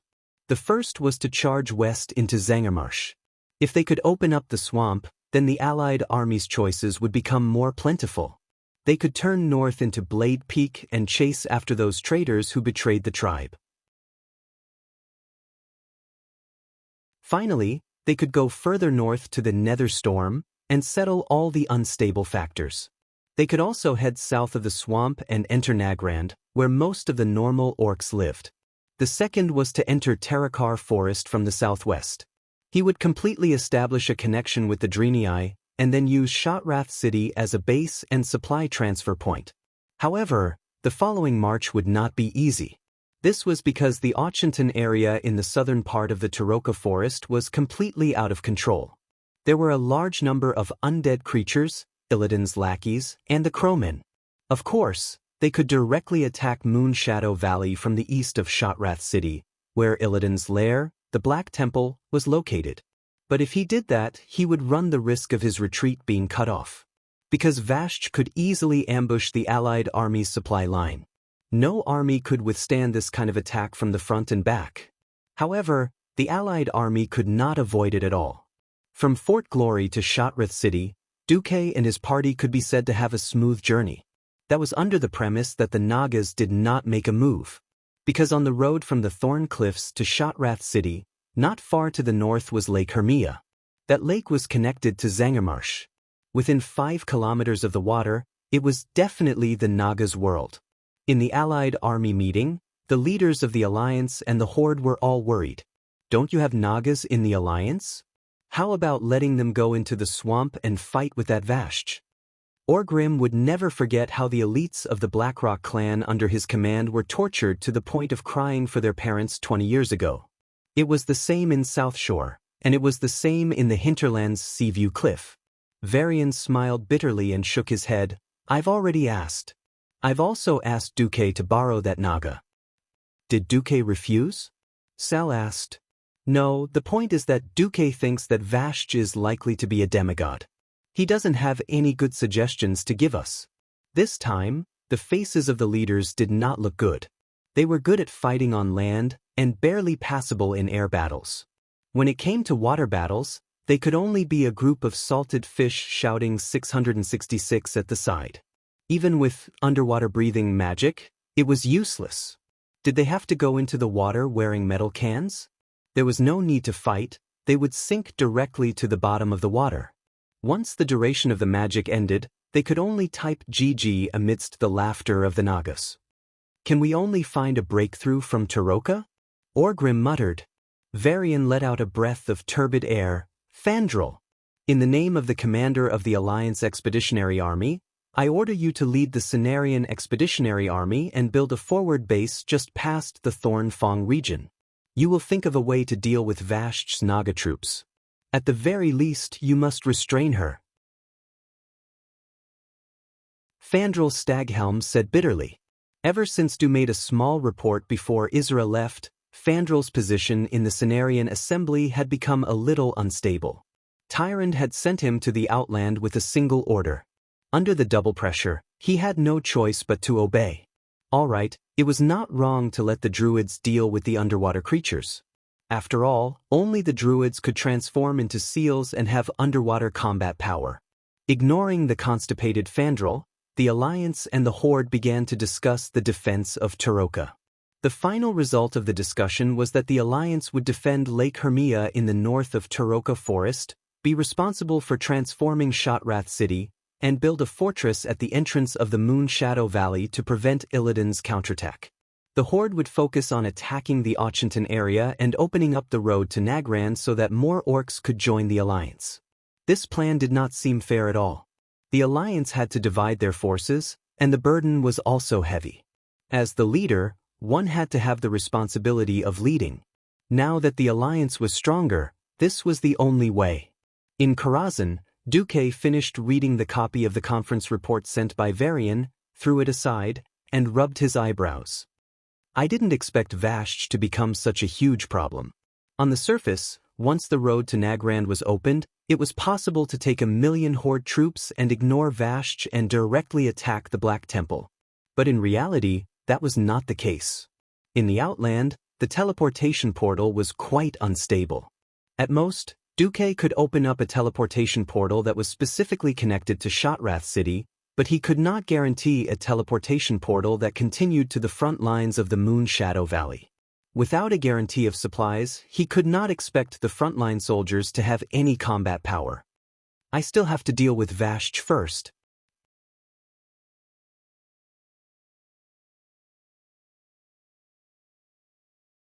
Chapter 1399. Duque never felt that Vashch was very strong. Even in the game before he transmigrated, the team led by Duque only took about 3 days to complete the first kill. In the reality of this life, Vashch became a big problem. If a Naga was more than 5 kilometers away from any large body of water, their strength would greatly decrease. Not only because they were aquatic creatures, but also because there was too little water in the air, which would directly affect the strength of the female Naga's magic. In water battles, Vashch, who was probably already a demigod, was almost unbeatable. As long as they stayed in deep enough water, in theory, only the deep-sea giants could fight the Naga. The deep-sea giants did have a boss called Morogrim Tidewalker, but the problem was that he was also in the Serpent Shrine. He was Vashch's underling. Above Vashch, only Queen Azhara and the ancient god Enzoth were above her. Alright, they were all wearing the same pair of pants. The Naga's lower body was in the shape of a snake and did not wear pants. Sorry. If Duque could descend into the Serpent Shrine, Duque had at least a 90% chance of killing Vashch alone. Yet, he dared to come and kill. Jaden dared to descend and block him. Duque did not have the guts to fight CEO Egg, whose strength was 100% or even full of rage, in a place without anti-Titan and anti-Burning Legion formations. That would be courting death. Perhaps in the original history, because of this reason, there were not many big shots in the Alliance who appeared in the Outland War. Yet, the geographical location of Zangermarsh was too important. One Vashch was like a sword of Damocles hanging on the neck of the Alliance army, ready to cut down at any time. Duque felt a headache coming on. Whatever, at most, I'll just have to pretend and let Fandral take the blame. The entire month was spent in the Alliance Army's rest and strategic shift. On the 5th of November, at the easternmost side of Zangermarsh, Fandral personally went down to direct the arrangements and build the Cenarian camp. On the same day, Jaina was overseeing the blasted land, while Anastrian was at the Hellfire Peninsula. The two Breaking Dawns worked together to open the Dark Portal to the maximum, and finally transported the Alliance's most advanced road opener over. The so-called road opener was actually something similar to a road roller, but it was more violent and larger. Even if it had been dismantled and transported, it still brought a heavy burden to the portal. This was because the roller in front of the road roller was as tall as a 5-story building and as wide as 16 horse carriages. Think about it. A 5-story building was falling on you. What kind of earth-shattering feeling was that? The dwarves' current steel forging technology was not up to standard, and they could not make such a large roller. Black technology was never something that could be achieved in a single leap. If they couldn't form it in one piece, the dwarves could do it like building a ship. They could use rivets to fasten the bent steel plates together and weld them. As a result, a gigantic creature was born. Coupled with the Alliance's latest slap-you-in-the-face diesel engine, this kind of road opener would definitely be shocking to drive. Wasn't that so? Anyone who had been inhaled by the black smoke from the chimney would feel like they had rolled dozens of times in a coal yard. Only a dwarf would dare to use such an environmentally unsound and inefficient thing. In any case, since the day this thing was born, Duque had forbidden it from entering any of the main cities of the Alliance other than the steel furnace fort. What kind of joke was this? If they were sprayed by this thing, all humans and animals would die, and there would be no need to plant crops. But there was nothing Duque could do. The diesel was still the latest product, and the quality was terrible. The diesel engine was about the same, just one level higher than the steam engine. Alright, the Allied army could not go west. The entire Hellfire Peninsula was surrounded by air forces, and even if they flew over, they would be suspended in the void.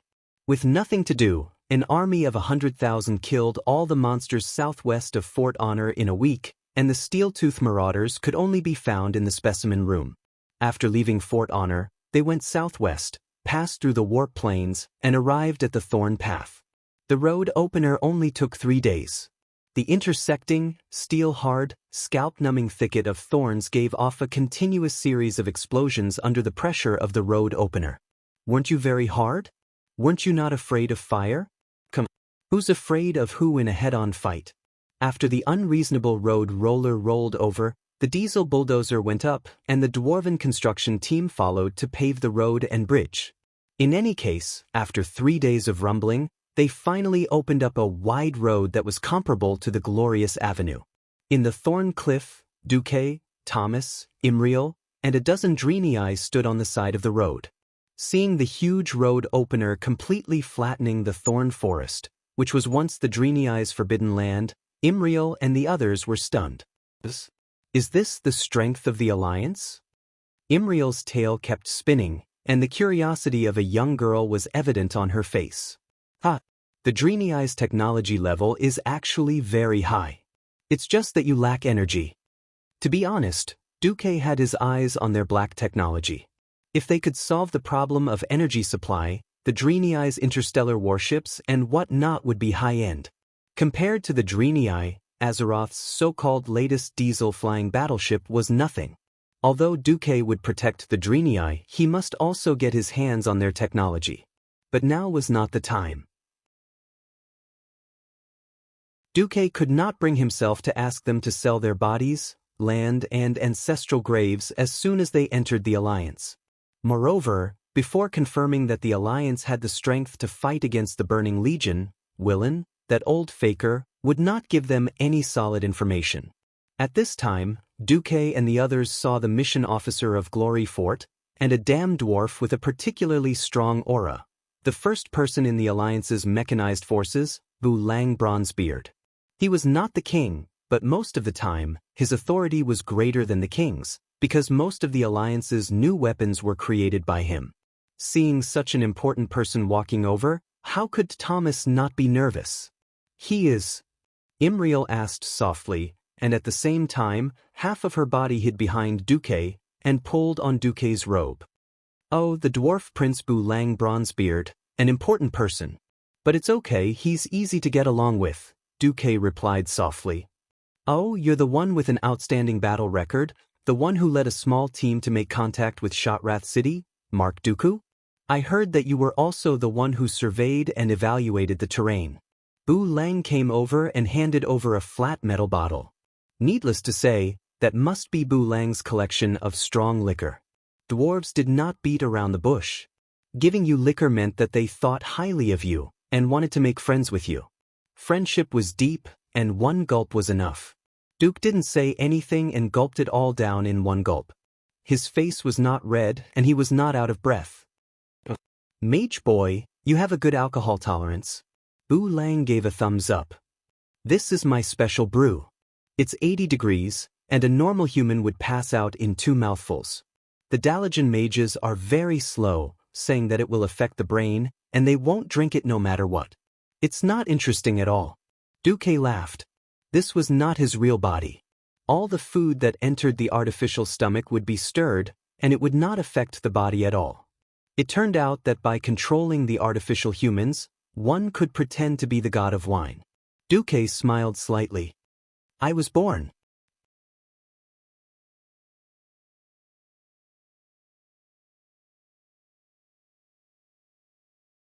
Chapter 1400.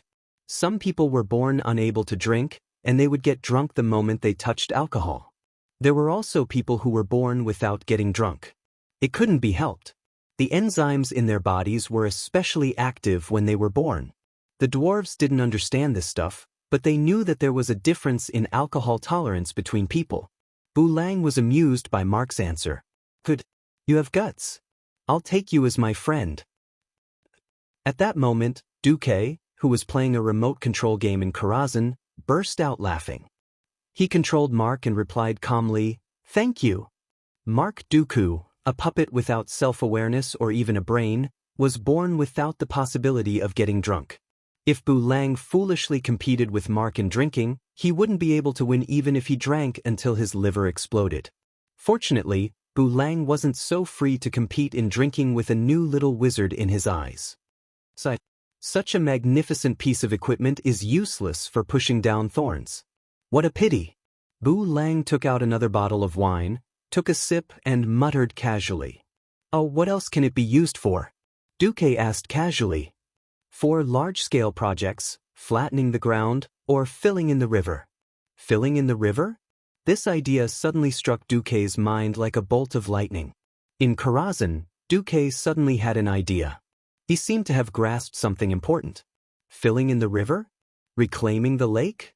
Wait, wouldn't this be? Duque was excited.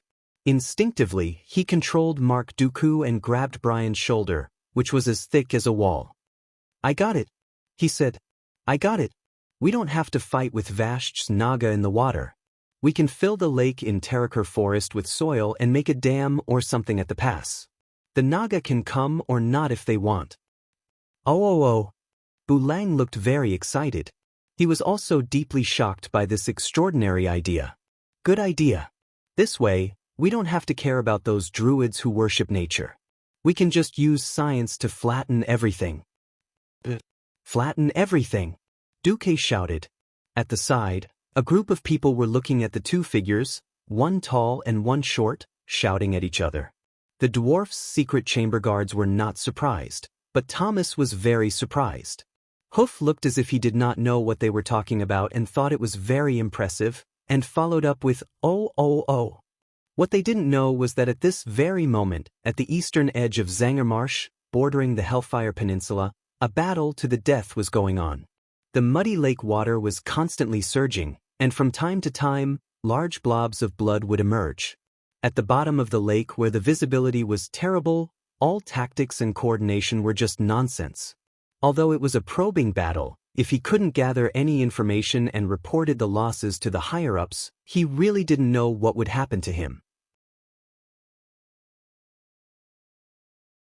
Over the past few days, he had come to understand what kind of person Varian Rin, the commander of the Outland Allied Forces, was. Compared to the highly acclaimed Duke Marcus, Varian's actions were more unyielding. He could tolerate failure, but he could not tolerate cowardice. So Fandral Staghelm had to personally go into the sea, into the water to fight. After killing no less than 20 Nagas, Fandral's heart turned cold. As a strong person who had stepped into the realm of heroes, his senses were stronger than all the other druids, so he could clearly feel that the corpses floating at the bottom of the lake were mostly Tauren and Night Elves. Less than 1 in 10 belonged to the Nagas. Compared with the flexible and tactically coordinated Nagas, Cenarian's druids were like babies. The Nagas did not even need to specifically lure the druids away. They only needed to make a simple diversion, and 2 Nagas could easily kill a druid together. As a last resort, Fandral released a unique natural magic wave. That was the signal to retreat. At this moment, Fandral's heart suddenly rang with alarm. Legend had it that dark energy had the ability to devour all life and souls to turn into its own power, but this was too exaggerated. Fandral did not know if the opponent that suddenly appeared at this moment was using dark energy. He only felt a powerful invisible gravitational force at the bottom of the lake, and the water of the entire dark pool lake was gathering behind him. He turned around the sea lion's head, and was shocked to see a hazy, slender Naga with multiple arms 10 meters away, holding a strange longbow in her hand. The ornate longbow was covered in a dense layer of lightning, and Fandral could even see the intricate patterns on it through the murky lake water. But upon closer inspection, it was not lightning at all. After all, lightning traveled very quickly underwater, and it would disappear in a matter of seconds. It was a layer of translucent blue and white lines, either curved or straight, and those complicated lines looked like a magic circle engraved on the longbow. Using a longbow underwater gave Fandral a feeling of utter absurdity, yet the other party did it. Furthermore, the powerful aura emanating from the other party made Fandral's scalp go numb. His spine stiffened as if he had been electrocuted. So powerful.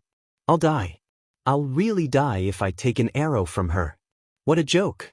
Why must I, a druid who has yet to step into the realm of gods, face a demigod? Without even a tenth of a second of hesitation, Fandral turned and ran. If I can't hit you, my 10,000 years of training will be in vain. The powerful demigod female Naga smiled seductively, and the voice of her soul spread in all directions, directly into Fandral's spiritual sea. Fandral was still desperately twisting his body. Speed up, speed up, speed up again. He did not know how long he had been swimming. Maybe it was a few seconds, or maybe it was just the usual time of 3 to 5 breaths. Anyway, the surface of the water was getting closer, and he could clearly feel the hope of freedom and vitality. An unprecedented excitement spread through every cell in his body. At this moment, Fandral suddenly felt his body hanging in the air. It was a feeling of emptiness where he could neither reach the sky nor the ground. With great astonishment, Fandral turned his sea lion's head again, and he saw a scene that made him feel incomparable despair. All the water in the surroundings had been sucked out in an instant. The female Naga, who should be called Vasht, had actually sucked away a small half of the dark pool lake's water, compressing it beyond imagination, and finally turned it into an arrow that was not very large, knocked on the bowstring of the gorgeous carved longbow. And at this moment he, the great druid Fandral Staghelm, was actually suspended directly above a huge whirlpool. He was being pulled by an inexplicable force, or perhaps he was being held up, and he could not move at all. At this moment, the slender fingers of Vasht's right hand suddenly loosened, and the thin water arrow left the bowstring.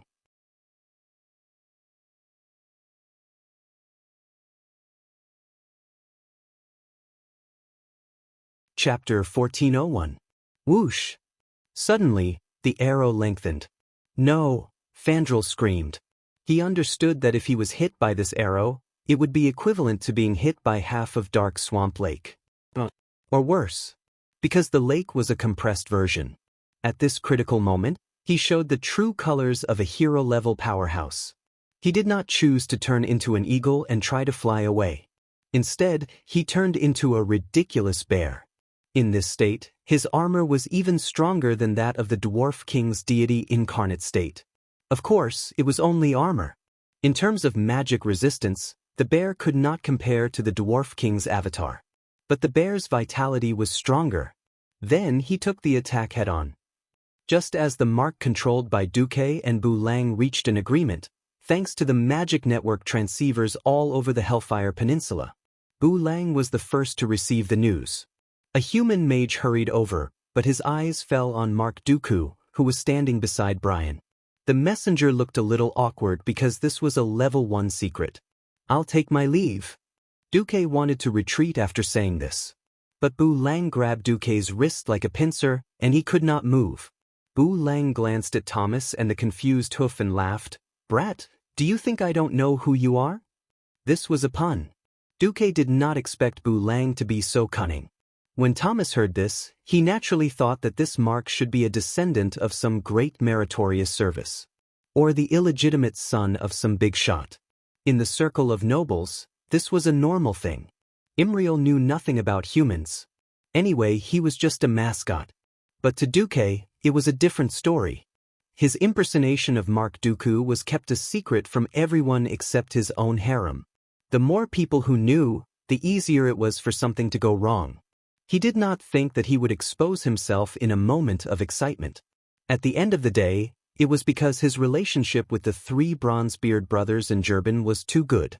For many days and nights, it was Duque, the transmigrator, who brought along these 4 dwarves who had a big brain hole and were passionate about practical matters, turning what was supposed to be black technology into reality. From blitzkrieg to rail transportation. From mechanized standardized mass production to flying battleships. Sometimes, even Duque's closest friends, the Windrunner sisters, were jealous and said that Duque spent more time with the dwarves than with them. At the end of the day, Duque was too familiar with Bu Lang. On this side, with Bu Lang's permission, the messenger reported the latest information. The Cenarian Expeditionary Army suffered a crushing defeat in the first battle. Sir Fandral Staghelm was ambushed by Vashch and was seriously injured. In Karazhan, Duque raised his eyebrows and muttered to himself, "Why didn't Vashch just get rid of this guy?" Well, Duque did not speak, but Bu Lang did. "Damn it, if he's dead, no one will scold our industry for polluting the environment. This is really unfortunate news." The group of people around him rolled their eyes. "You've been exposed a long time ago." Bu Lang did not blush. Anyway, it was not the first time that the Bronzebeard brothers, who held the banner of the Industrial Revolution and shouted, "Want GDP, not environmentalism," had quarreled with Fandral in the alliance. Duque did not care about this kind of trivial matter. After all, the alliance was an equal organization that only required allies in military matters and tried to coordinate as much as possible in other matters. As long as they did not join the Burning Legion or other evil forces, it was their business how they did in their country, and other countries could not interfere. Besides, the Industrial Revolution in Azeroth was originally driven by Duque. In fact, when productivity had not developed to a certain level, there was no environmental protection or sustainable development at all. I've gone too far. On this side, Bu Lang patted Duque's shoulder with his big hand. "Well, it seems that it's up to us now." November of the 23rd year of the Dark Portal. In Azeroth, this was undoubtedly the month of entering winter. In Draenor, which had lost its core and was disintegrating, the weather did not change at all. The Taraka forest was still like summer. Due to the large number of allied troops entering the Taraka forest, the Fel Orc army that had previously besieged Shotrath City had retreated early under the command of Kilrog. They entered the Blade's Edge mountain area further north through Zengermarsh that was controlled by Vashch. Duque was able to let Bu Lang's engineering team carry out the chain blockade operation under the cover of the Griffin Legion and the Dalajan mages in Stormwind. The so-called chain blockade, the biggest meaning was to block the enemy, so that the enemy could not go up or down, making it extremely uncomfortable. Specifically, it was to build a dam to stop the flow. If they followed the traditional method, then someone had to walk or take a boat to the middle of the water and sink huge wooden stakes all the way to the bottom. Then, using this as a foundation, they would throw sandbags or something to block the lake water and cut off the entire mouth of the lake. Finally, they would slowly build a dam. If this method was used in a peaceful place, it would not be too much of a problem. But in Dark Swamp Village, where strong enemies were watching from the side, it would be a little dangerous. Dark Swamp Village was located in the southeastern corner of Zangermarsh. It was the core waterway that connected Dark Swamp Lake and the Taraka Forest's Hilmia Lake. It was a place with many small islands and narrow waterways, similar to a water village. Although the water was relatively gentle and shallow, when it fell into Hilmia Lake, there was an obvious big drop. To be specific, it was a large waterfall that was more than 100 meters wide and had an average drop of 20 meters. What do we do? Although he had sent scouts to survey the terrain and had seen the actual situation, Bu Lang still frowned. Duque, who was playing the role of Mark Dooku, had a card up his sleeve. He raised his thumb and pointed at the big guys behind him. Didn't I tell you to remove all the steam tanks and put stones on the turrets? Just drive the tanks into the water and sink them. As soon as he said this, the dwarves around him were shocked. Damn, there was such a suffocating operation? Bu Lang said, This will work? Anyway, the people operating the tanks have all been replaced by humans who can swim. It's not like your people are going into the water. Duque shrugged. Bu Lang finally understood. Using wooden stakes to seal the mouth of the lake was too slow. Once the Nagas attacked, the project would definitely be paralyzed. But if the entire steam tank sank, half of the mouth of the lake would be sealed on the spot. The tank with the turrets removed was like a large rectangular box. It was very convenient to stack more tanks on top of it or to build the stones for the dam. In this way, the sealing of the lake could be done in half a day.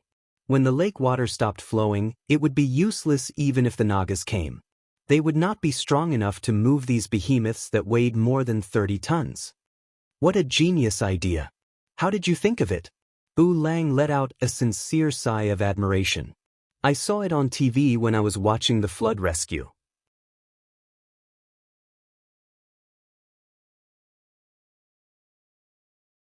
Chapter 1402. When the water level was high, the sandbags would be washed away as soon as they were thrown in. The Celestial Empire didn't just drive trucks filled with rocks in. Sometimes, it was a ship full of rocks that sank in the gap and blocked the dam. Of course, Duque wouldn't say this out loud. Instead, he said domineeringly, the old steam tanks are going to be eliminated anyway, so I suddenly thought of reusing them. Duque's words were so reasonable that Bu Lang had nothing to say. If there was a shortage of iron or all the scrap metal would be thrown into the furnace to be recycled. As long as they had the manpower and resources, it wouldn't be a problem to refine a batch of high-grade iron ingots or even steel ingots. There was a precondition: manpower and resources. The iron furnace castle itself was a large mine. Although it had been excavated for 1,000 years, there were still no signs of it being exhausted. In addition, they had recently obtained large amounts of metal ingots from the tribe, copper from Duroder, iron from Stonedalin Mountain and Feralas, gold and mithril from the Thousand Needles Forest. All the ore had been transported to Theramore, smelted into metal ingots, and then transported across the sea to the Iron Furnace Castle, the largest factory in the Alliance. Because ready-made metal ingots were more useful, there was no place to use the old steam tanks made from low-grade iron plates. So when Duque suggested using hundreds of steam tanks that had been shipped to the outer lands but could barely be used due to the lack of steam pressure, Bu Lang was truly shocked. If Duque wasn't wearing this unfamiliar face right now, that would be even better. Bu Lang also knew that Duque was in trouble, so he waved his hand and gave the order to start. The mouth of the lake to the south of Dark Lake Village wasn't an area that Vashj focused on defending. After the soldiers of the Griffin Legion killed all the large lizards wandering near the mouth of the lake, the Alliance army began to set up large numbers of heavy iron horses in the waterway to act as fortifications. When 5,000 human infantry, 500 elven archers, and 200 mages formed a line of defense, the human engineers drove the rumbling steam tanks into the lake. It had to be said that this was a technical job that required a lot of courage. Of course, they could use iron rods to press down on the accelerator and let the tanks continue to sink into the water. But in reality, many things could happen before they sank. Would they go astray? Could it be that the water was too shallow and the steam tank was stuck?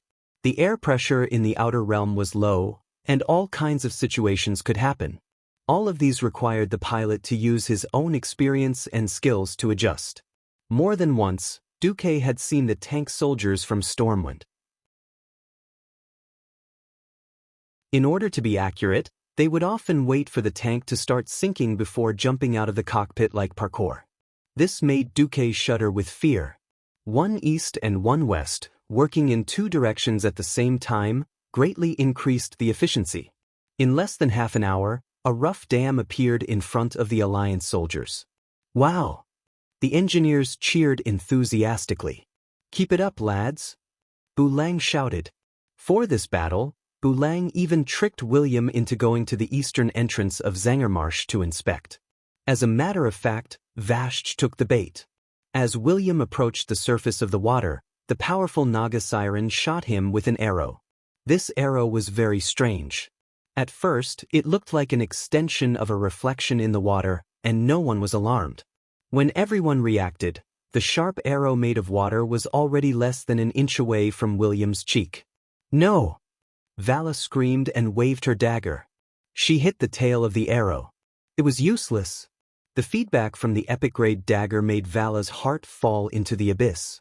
The feeling was no different from stabbing a dagger into the water of a pond. Something that no one could have expected happened. Ever since he stepped into the outer realm, William, who had always been a berserk warrior with long swords, actually took out a huge shield that felt like a mountain at lightning speed. At the same time, 3 illusory golden shields revolved around William's body. This was the defense warrior's signature profession skill, shield wall. William let out a muffled groan. Even at the cost of this epic-grade shield being pierced, it still bought him time to dodge. William's entire body was almost parallel to the ground as he dodged the water arrows splash by a hair's breadth. Tisk! A disdainful soul voice came from the water. William didn't come here alone. As the commander of the Outer Realm's allied forces, besides Vala and Brawl, there were also Solarian, Lilith, and other hero-level powerhouses beside him. Unless Vala was willing to give up her advantage in the water and run to the land to fight William and the others, she could only give up. In fact, not long after they retreated, Vala received information from the Dark Lake village. What? Good plan. Vala's seductive face flashed with a fierce glint. Let the Tidewalker pass. On the other side, in the south of the Dark Lake village, intense construction was still going on. A temporary dam formed by 4 huge steam tanks sunk side by side had already appeared in front of everyone. Using the tanks that had sunk into the water and were filled with rocks as the foundation, a large number of sandbags were thrown to the north of the dam. The originally turbulent water had now become a small stream. When the flow of the water slowed down slightly, Duque ordered people to pour cement into the water. Hee. In another half a day, even if Vala came personally, she wouldn't be able to deal with this dam. Bu Lang snickered. Don't laugh too early, Duque warned. Never underestimate an intelligent powerhouse. As if confirming Duque's guess, rumbling footsteps came from the north of the Dark Lake village an hour later. Duque and Bu Lang frowned at the same time. A scout came. Report. We've discovered a giant that seems to be a deep-sea giant. He's holding a huge anchor and is advancing towards the dam. There are hundreds of water elementals and close to 1,000 male Naga around him. There are many enemies, and we don't have many experts on our side. Bu Lang pouted. I know. Duque gazed into the distance expressionlessly. The Griffin Legion soldiers in charge of guarding the front were resting in 3 shifts. Only the 2,000 people at the outermost part of the formation were prepared for battle.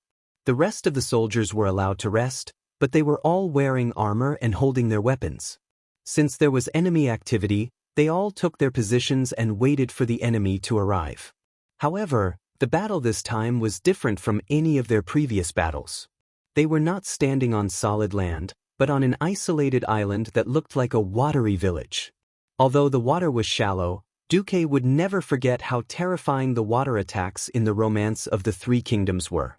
The places where the soldiers stood were all reinforced with sandbags and were at least 10 meters away from the surface. In this period of time, they even added metal components that resembled a wave breaker to the front of the soldiers. That's right, the greatest enemy of the soldiers wasn't the Naga, but the possible flood.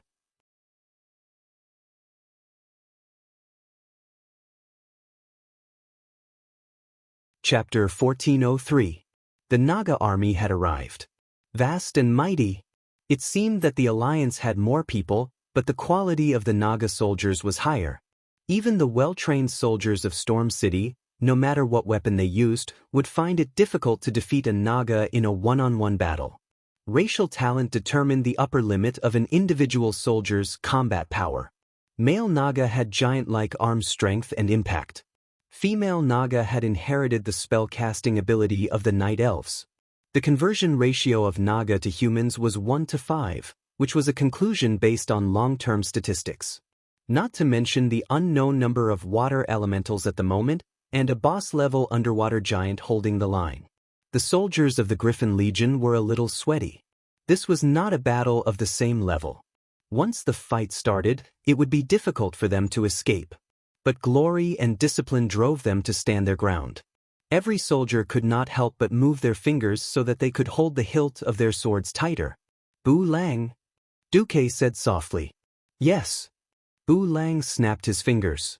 Suddenly, not only the Griffin Legion, but even the Naga noticed the change above their heads. They instinctively raised their heads and looked at the huge shadow in the sky that covered them all. It was a fleet of spaceships. First, for giant ships with 3-story gun decks and towering stern were descending from the top of the dark void. And in the middle of the airspace surrounded by them, 8 larger flying ships descended one after another. Unlike ordinary warships, their balloon-like appearance looked a little ridiculous at first glance. Judging from the appearance of only a single-story gun deck, this should be a transport ship. Every ship, including these transport ships, was bobbing up and down in the storm above Draenor, swaying left and right, as if they would fall at any time. Then, a large number of lightly armored dwarf knights could be seen hovering high in the sky above the 12 ships, holding storm hammers that were flashing with lightning. They were riding the griffins that they were proud of, and the little lightning arcs in the air formed a circle outside the fleet. It's our people. The flying fleet of the Alliance. The sudden appearance of the strange enemy finally affected the Nagas and the others.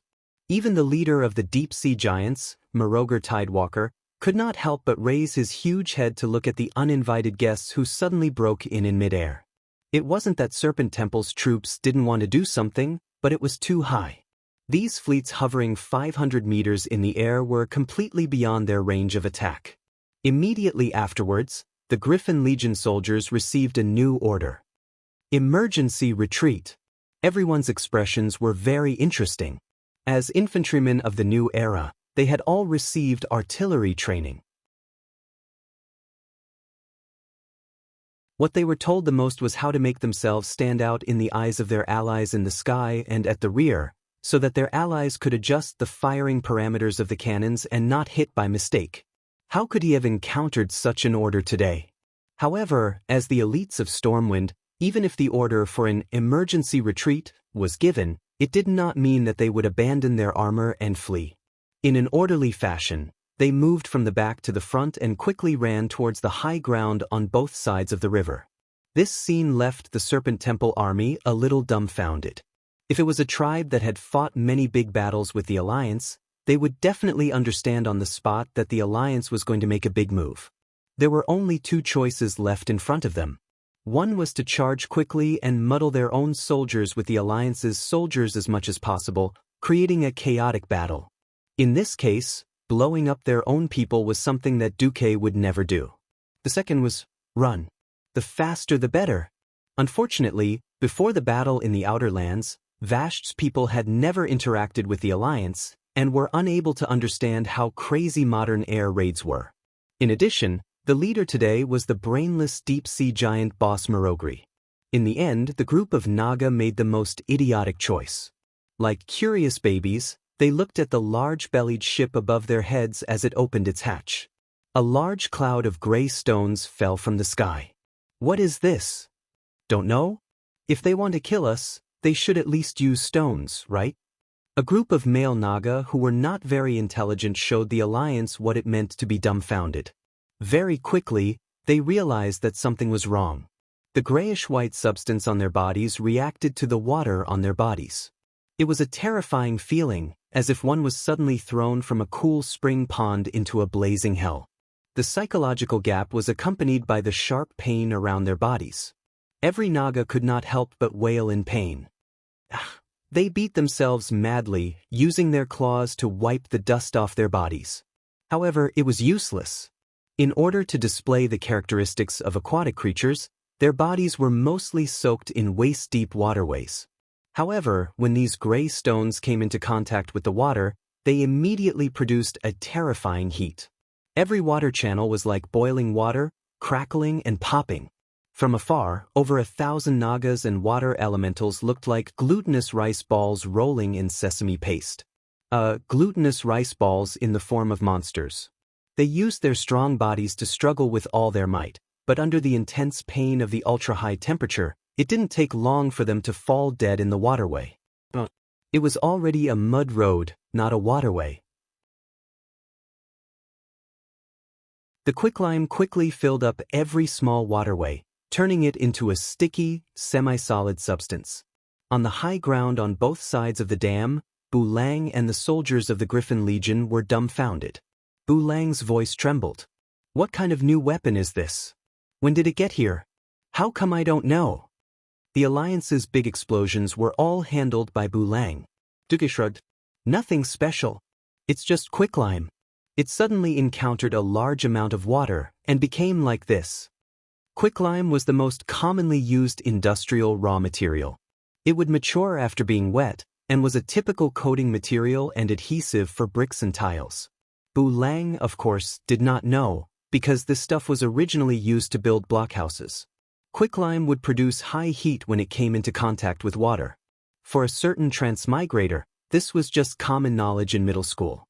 But for Bu Lang, who had never looked back on the road of explosions, this was obviously unorthodox knowledge.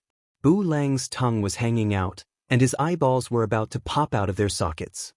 His brain seemed to be unable to accept that such a strong Naga division was completely destroyed in a few blinks of an eye. Bu Lang's brain worked very quickly. If there was enough quicklime, then the crooked, dead lands of Zangermarsh that ordinary people could not set foot in would all become roads. At this moment, the deep-sea giant boss Marogri, who was heavily injured by the high heat of the quicklime, went crazy.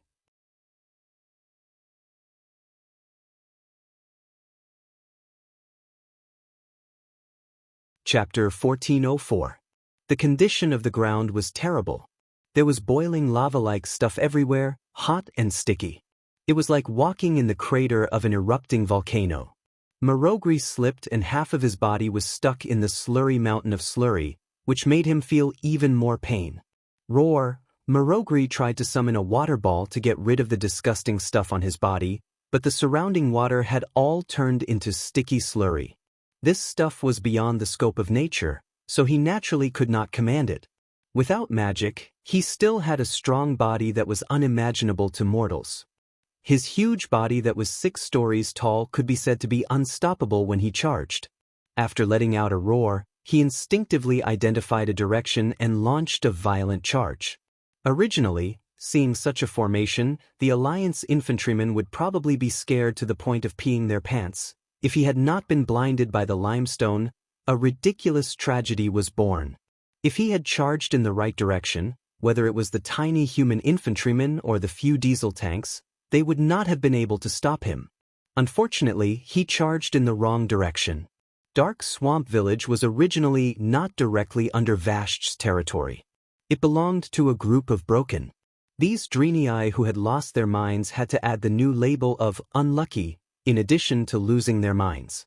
The brute force of the deep-sea giant boss was not something that their crude houses built with straw and wood could resist. Not only the houses, but even the huge stone mushrooms unique to Zangermarsh were also affected. Mushrooms that were 10 stories tall and 20 stories tall were directly knocked over by Marogri. The berserk but blind giant destroyed everything he touched in a frenzy. Broken wood, thatch, and stone mushroom fragments exploded, splattering in all directions like rain. Fire! In the sky, the commander of the flying battleship ordered. The hatch of the cannon opened, and the cutting-edge cannons aimed at the giant, roaring loudly. However, most of the cannons missed. It was not that the Alliance's cannoneers were too bad, but the conditions in the outer realm were too bad.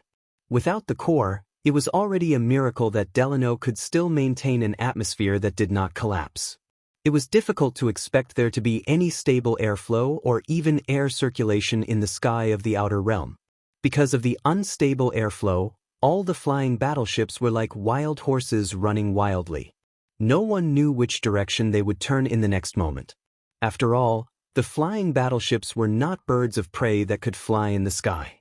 Birds could instinctively adjust their body balance. On the other hand, the flying battleship could only rely on the helmsman's ability to make slow adjustments. To be honest, it was already a miracle for them to be able to fly into the sky and conduct an airdrop. Duque rolled his eyes. Clearly, in the irregular gales of the outland, flying warships could be used to blow up huge fortresses and fortresses.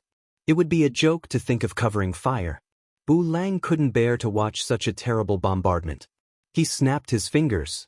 The dwarf artillerymen who had been deployed on both sides of the dam immediately lifted the camouflage net made of ropes and large pieces of leaves, revealing the cannons underneath. This time, his aim was much better. As a cannon that had long been calibrated to shoot the elements, it could fire one shot in less than 30 seconds. The power of the new breech-loading cannon was also displayed at this time. The cannonball's initial speed was very fast, so fast that the giant boss had no time to react before it was hit. Just the first round of the fierce impact was enough to make Malogri stagger. Even with his thick skin and thick flesh, he could not withstand the bombardment of the 155mm cannon. In Duque's vision, a large flower of blood blossomed from the giant's shoulder along with the explosion. Perhaps in a place like the Serpent Cavern where they had to dive, they would have to fight a hero against a hero and kill him by force. But here, in the vast swamp, there were many ways to deal with this big guy. Malogri must die. Duque gritted his teeth. If he didn't die, he could use his giant anchor to destroy the new dam with brute force at any time. Once the Naga entered the Taroka forest unimpeded, the Alliance would be in trouble. After the first cannonball hit, there would naturally be a second, a third, an innumerable number of rounds. This was a battle between the new cannons and the old mysteries. Countless cannonballs collided with the majestic body. At that moment, the entire dark swamp village was shrouded in the glow of the explosion. In a trance, Duque seemed to see dark ripples of water appearing densely on Malogri's body. These ripples formed a layer of bright blue network at any time. Originally, it seemed that the sea giant had a chance to survive this wave. But at this moment, the Alliance hit the jackpot. A powerful dwarf bombardier smashed a 4,000-pound super bomb onto Malogri's head. Boom! The explosion caused by the 2-ton bomb completely enveloped the entire dark swamp village and spread in all directions. With the giant at the center, there seemed to be a moment of delay before a visible shockwave swept across the entire swamp. Woo! Mark Dooku wasn't Duque himself. Unless he wanted to use his life-saving skill, Ice Barrier, he could only obediently hide behind the enlarged Bu Lang who had activated Avatar. He wasn't the only one who had to hide. Even the retreating soldiers of the Griffin Legion had no choice but to crouch on the ground and use their rectangular tower shields to protect themselves from the flying sand and stones that came crashing down on them. Unfortunately, Duque had underestimated the power of the explosion. If it wasn't for Bu Lang grabbing him at the crucial moment, he probably wouldn't have been able to avoid the tragedy of being sent to the sky. This wasn't an exaggeration. Not far from them, more than 10 soldiers were blown away. The less fortunate ones fell directly onto the rocks beside the waterfall and probably died on the spot. Only half of them were luckier and fell into the pool below the waterfall with a splash. If it wasn't for the construction workers who hurriedly used poles and other things to pull them out, they probably would have fallen as well. Under normal circumstances, no one could swim in armor. Did he die from the explosion? Faced with Bu Lang's question, Duque really wanted to say yes. Unfortunately, the answer was the opposite of what he wanted. While he wasn't completely unscathed, Malogri was indeed not dead. His huge body was sealed in an even bigger ball of water. To Malogri, this suffocating situation was like returning to his mother's embrace. His face maintained a ferocious expression. His eyes didn't open, and his mouth kept bubbling. Bu Lang and Duque's pupils suddenly shrank. Indeed, the huge water elemental beside Malogri that was 3 stories tall was very eye-catching. However, The focus of everyone's gazes was on the petite but charming female figure on the other side. Snake hair, a bow, a soft snake-shaped lower body, and an overwhelming evil aura.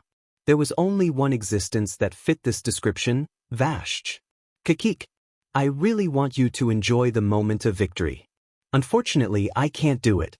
After all, Malogri is one of the few decent subordinates I have.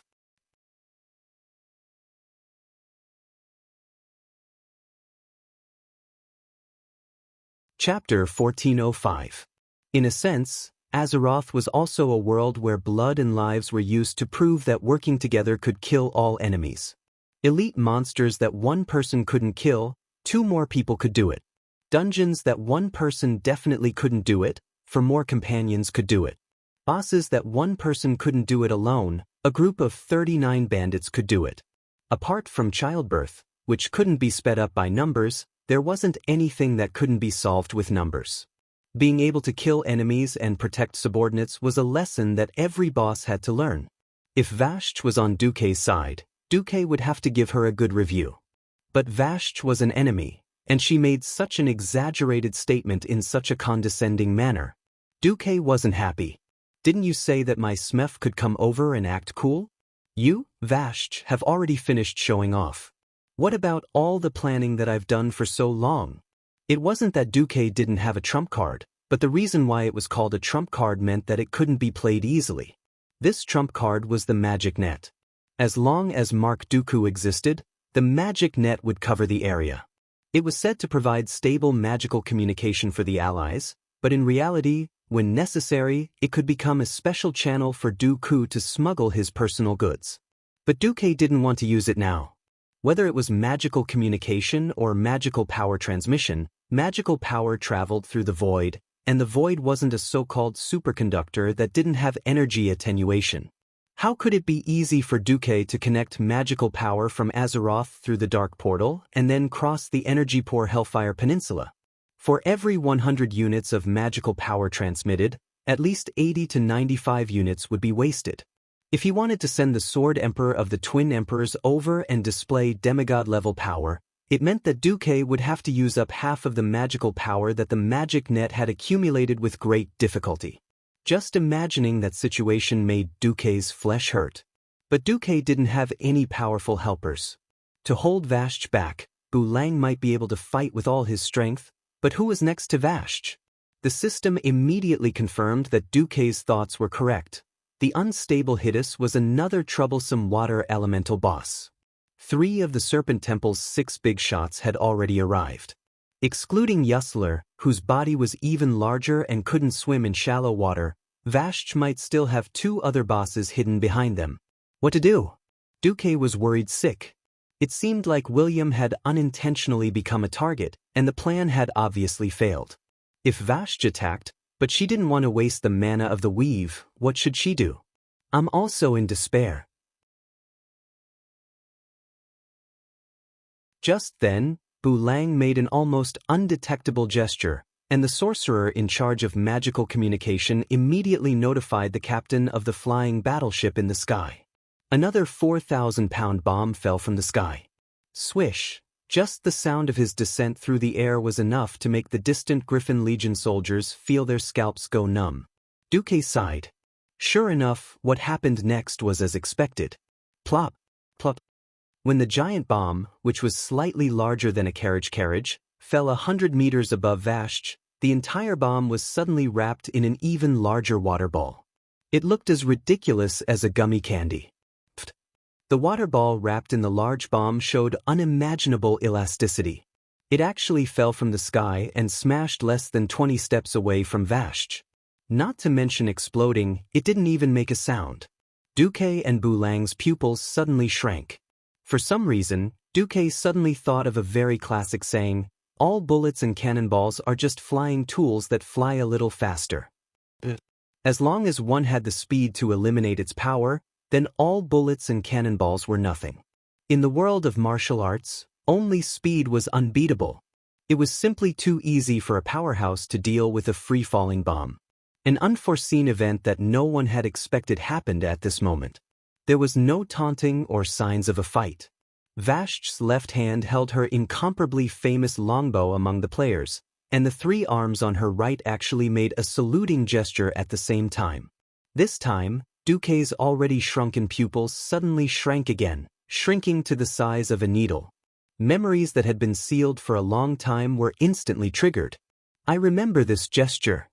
In Karazhan, Duque's main body suddenly stood up. Of course he remembered, because he had returned to the War of the Ancients.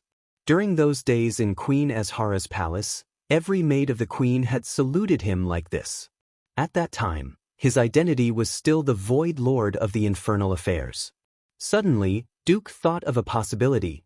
The maid, Seleka, whom he abandoned when Azhara city was destroyed because of her half-heartedness. Could it be that Valeria was... This feeling was a bit absurd, but the more Duque thought about it, the less certain he was. That's right, in history, Vashti was a maid of Queen Azhara. Later, for some unknown reason, she left the queen and ran off to do things alone. Later, she joined Illidan, and in the end she was killed by the Cenarian Expeditionary Army and mortal heroes in the Serpent Shrine Cavern in the Outland. This possibility made Duque shudder a little. This was not good news.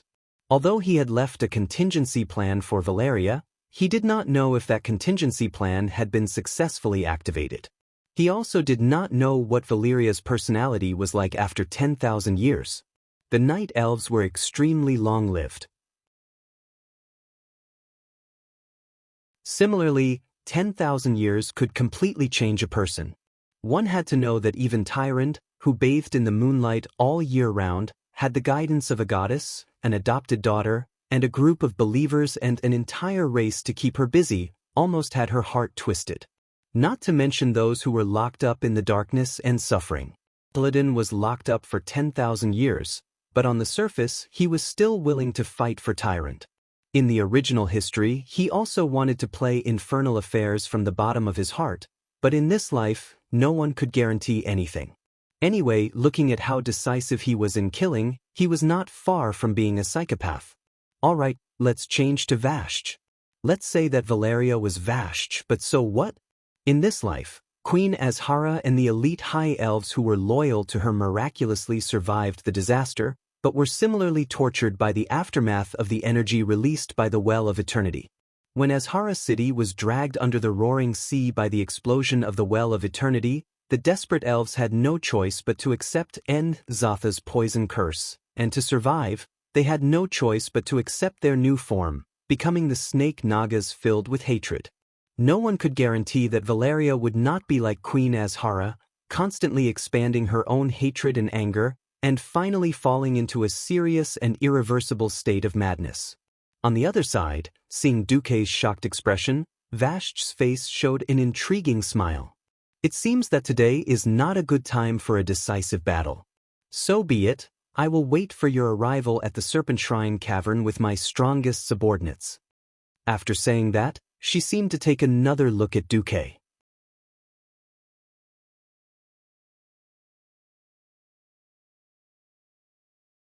Chapter 1406.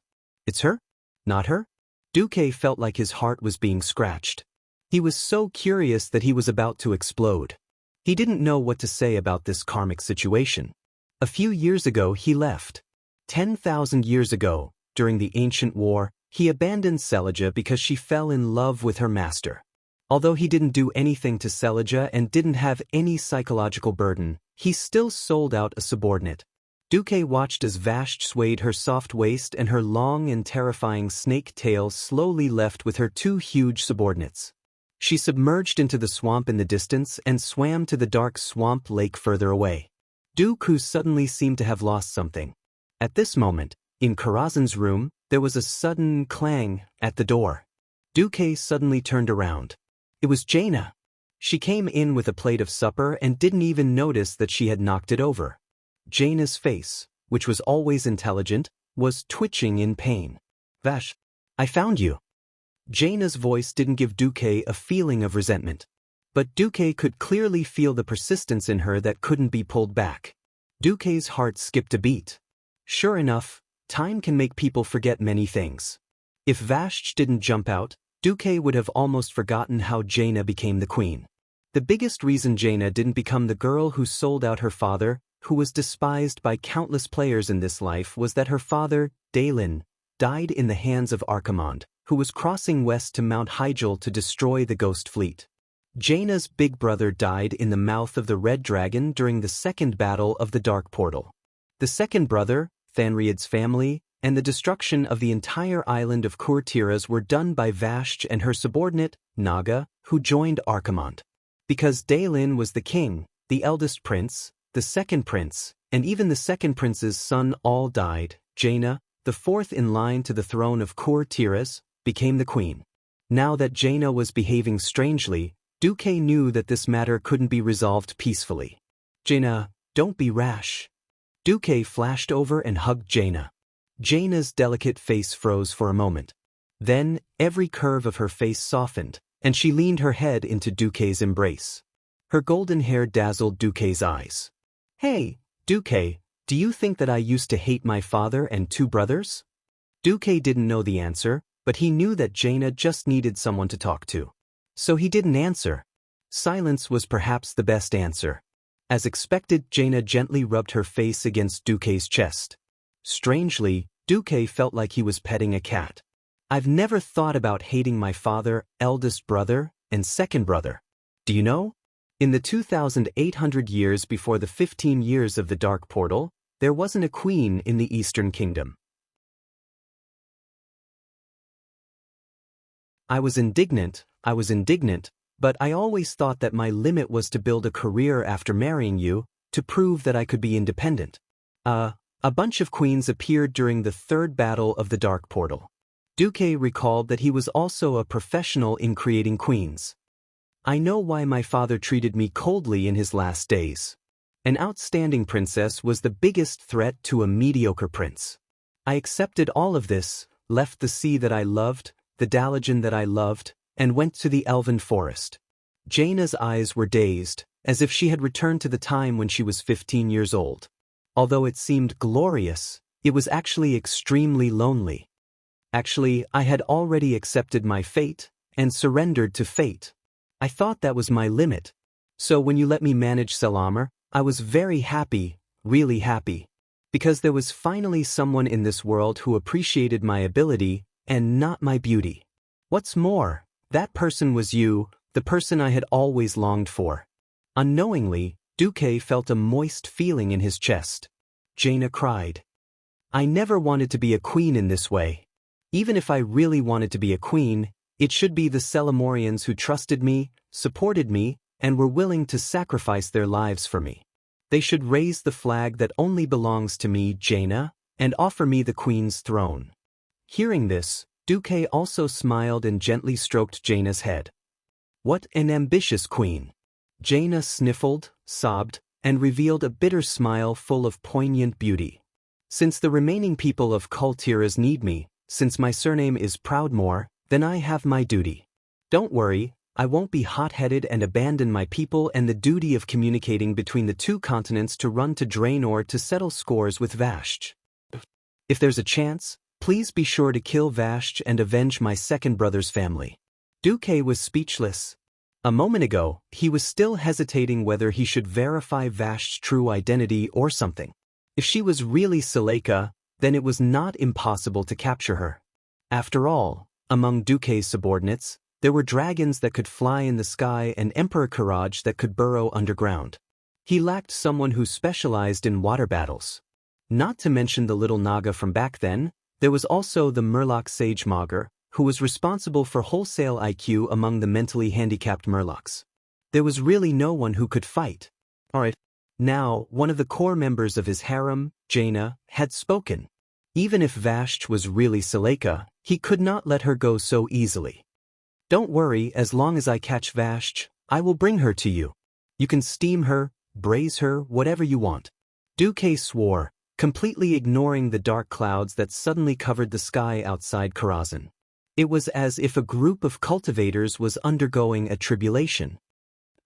Jaina burst out laughing.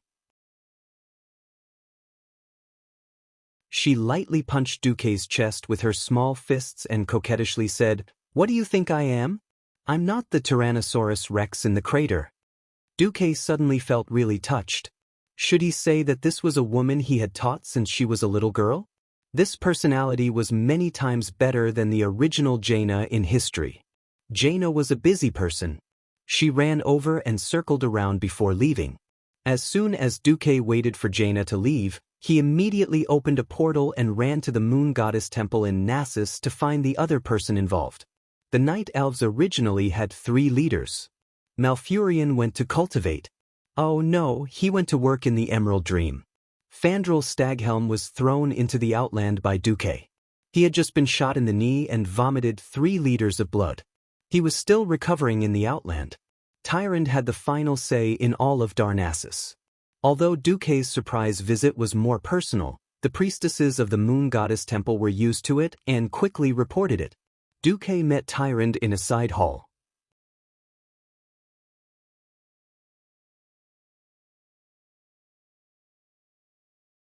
Chapter 1407. Oh, what a rare guest. I didn't think that you, Duque, would actually come looking for me. But this is the moon goddess church. As soon as the host and guest were seated, Tyrande's dignified, flawless, and holy face blushed for a moment. Continue acting. Sometimes, Duque felt sorry for the night elves. The spokesperson of the goddess they believed in, the high priestess Tyrande, had already been fed to the wolves in order to win the war of the ancients 10,000 years ago. Her moral integrity had been crushed in the process of Duque's evil fantasies. Ahem! Duque coughed dryly and put on a straight face. I'm here to talk business. Since Duque said it was business, Tyrande, who was dressed in priestess robes, immediately straightened her attitude and sat opposite Duque with her most flawless appearance. She raised her hand gently, her posture as elegant as a painting. Commander, please speak your mind. It's about the War of the Ancients, the time I spent with you in Azhara's palace. Before Duque could finish, Tyrande's face, which she had put on a dignified expression with great difficulty, immediately turned red. Damn it, you're still saying that you're not messing with me? I already said that this is the moon goddess church. The goddess will definitely pay attention to this place. I'm talking about Selija. Duque said firmly. Tyrande's eyes widened, and there was some hesitation in them. After thinking about the latest reports from the Alliance, she immediately understood everything. You suspect that Selija is the current Vashj? Yes. Looks like you've made your choice. Indeed. Duque smiled bitterly. He had no reason to fall out with Jaina just to subdue an unknown Selija, Vashj. I understand. You're here to seek enlightenment. Perhaps. I'm someone who cherishes old friendships. If it's someone I don't know, whether he lives or dies has nothing to do with me. If necessary, I can easily destroy him. But old friends. Duque stuttered. He suddenly realized that being a leader was very painful, especially being the leader of the Alliance. Or perhaps it was because the situations he faced in the past were always black and white. Are you an anti-party? If that's the case, I'll beat you to death. You aren't going to go against the Alliance, right? As long as you kill the Burning Legion with me, everything will be fine. Duque could even forgive the beastmen who had committed countless evil deeds, and he could ignore the existence of Orgrim and Anastrian. However, he felt uncomfortable killing a maidservant who had served him before. Tyrande spoke softly. The moon goddess, Elun, always taught us to look at problems from multiple perspectives. For example, although the Nagas and the fell orcs are our enemies, they are not truly evil. Tyrande's words shocked Duque. If the other radicals in the Alliance were to find out what you said, you would probably be criticized by many, right? Tyrande smiled and continued. Be it the beastmen of the old tribes, the fell beastmen or the Naga, they are all beastmen. They came to this world or Draenor to seek land in order to survive. Although to them, humans, the current night elves, and the Draenei are all enemies, their actions are not evil. Their desires are essentially good. Since they are good, one day, when they realize the destructiveness of the Burning Legion, they will take on important responsibilities in this world. This argument made Duque's jaw drop. As long as one is an intelligent being, there will be conflicts due to all sorts of conflicts, and the factors that differentiate them as friends or enemies are benefits and losses. It is a pity that we are now in such an extreme era, an era of despair where we cannot survive without the Burning Legion being destroyed.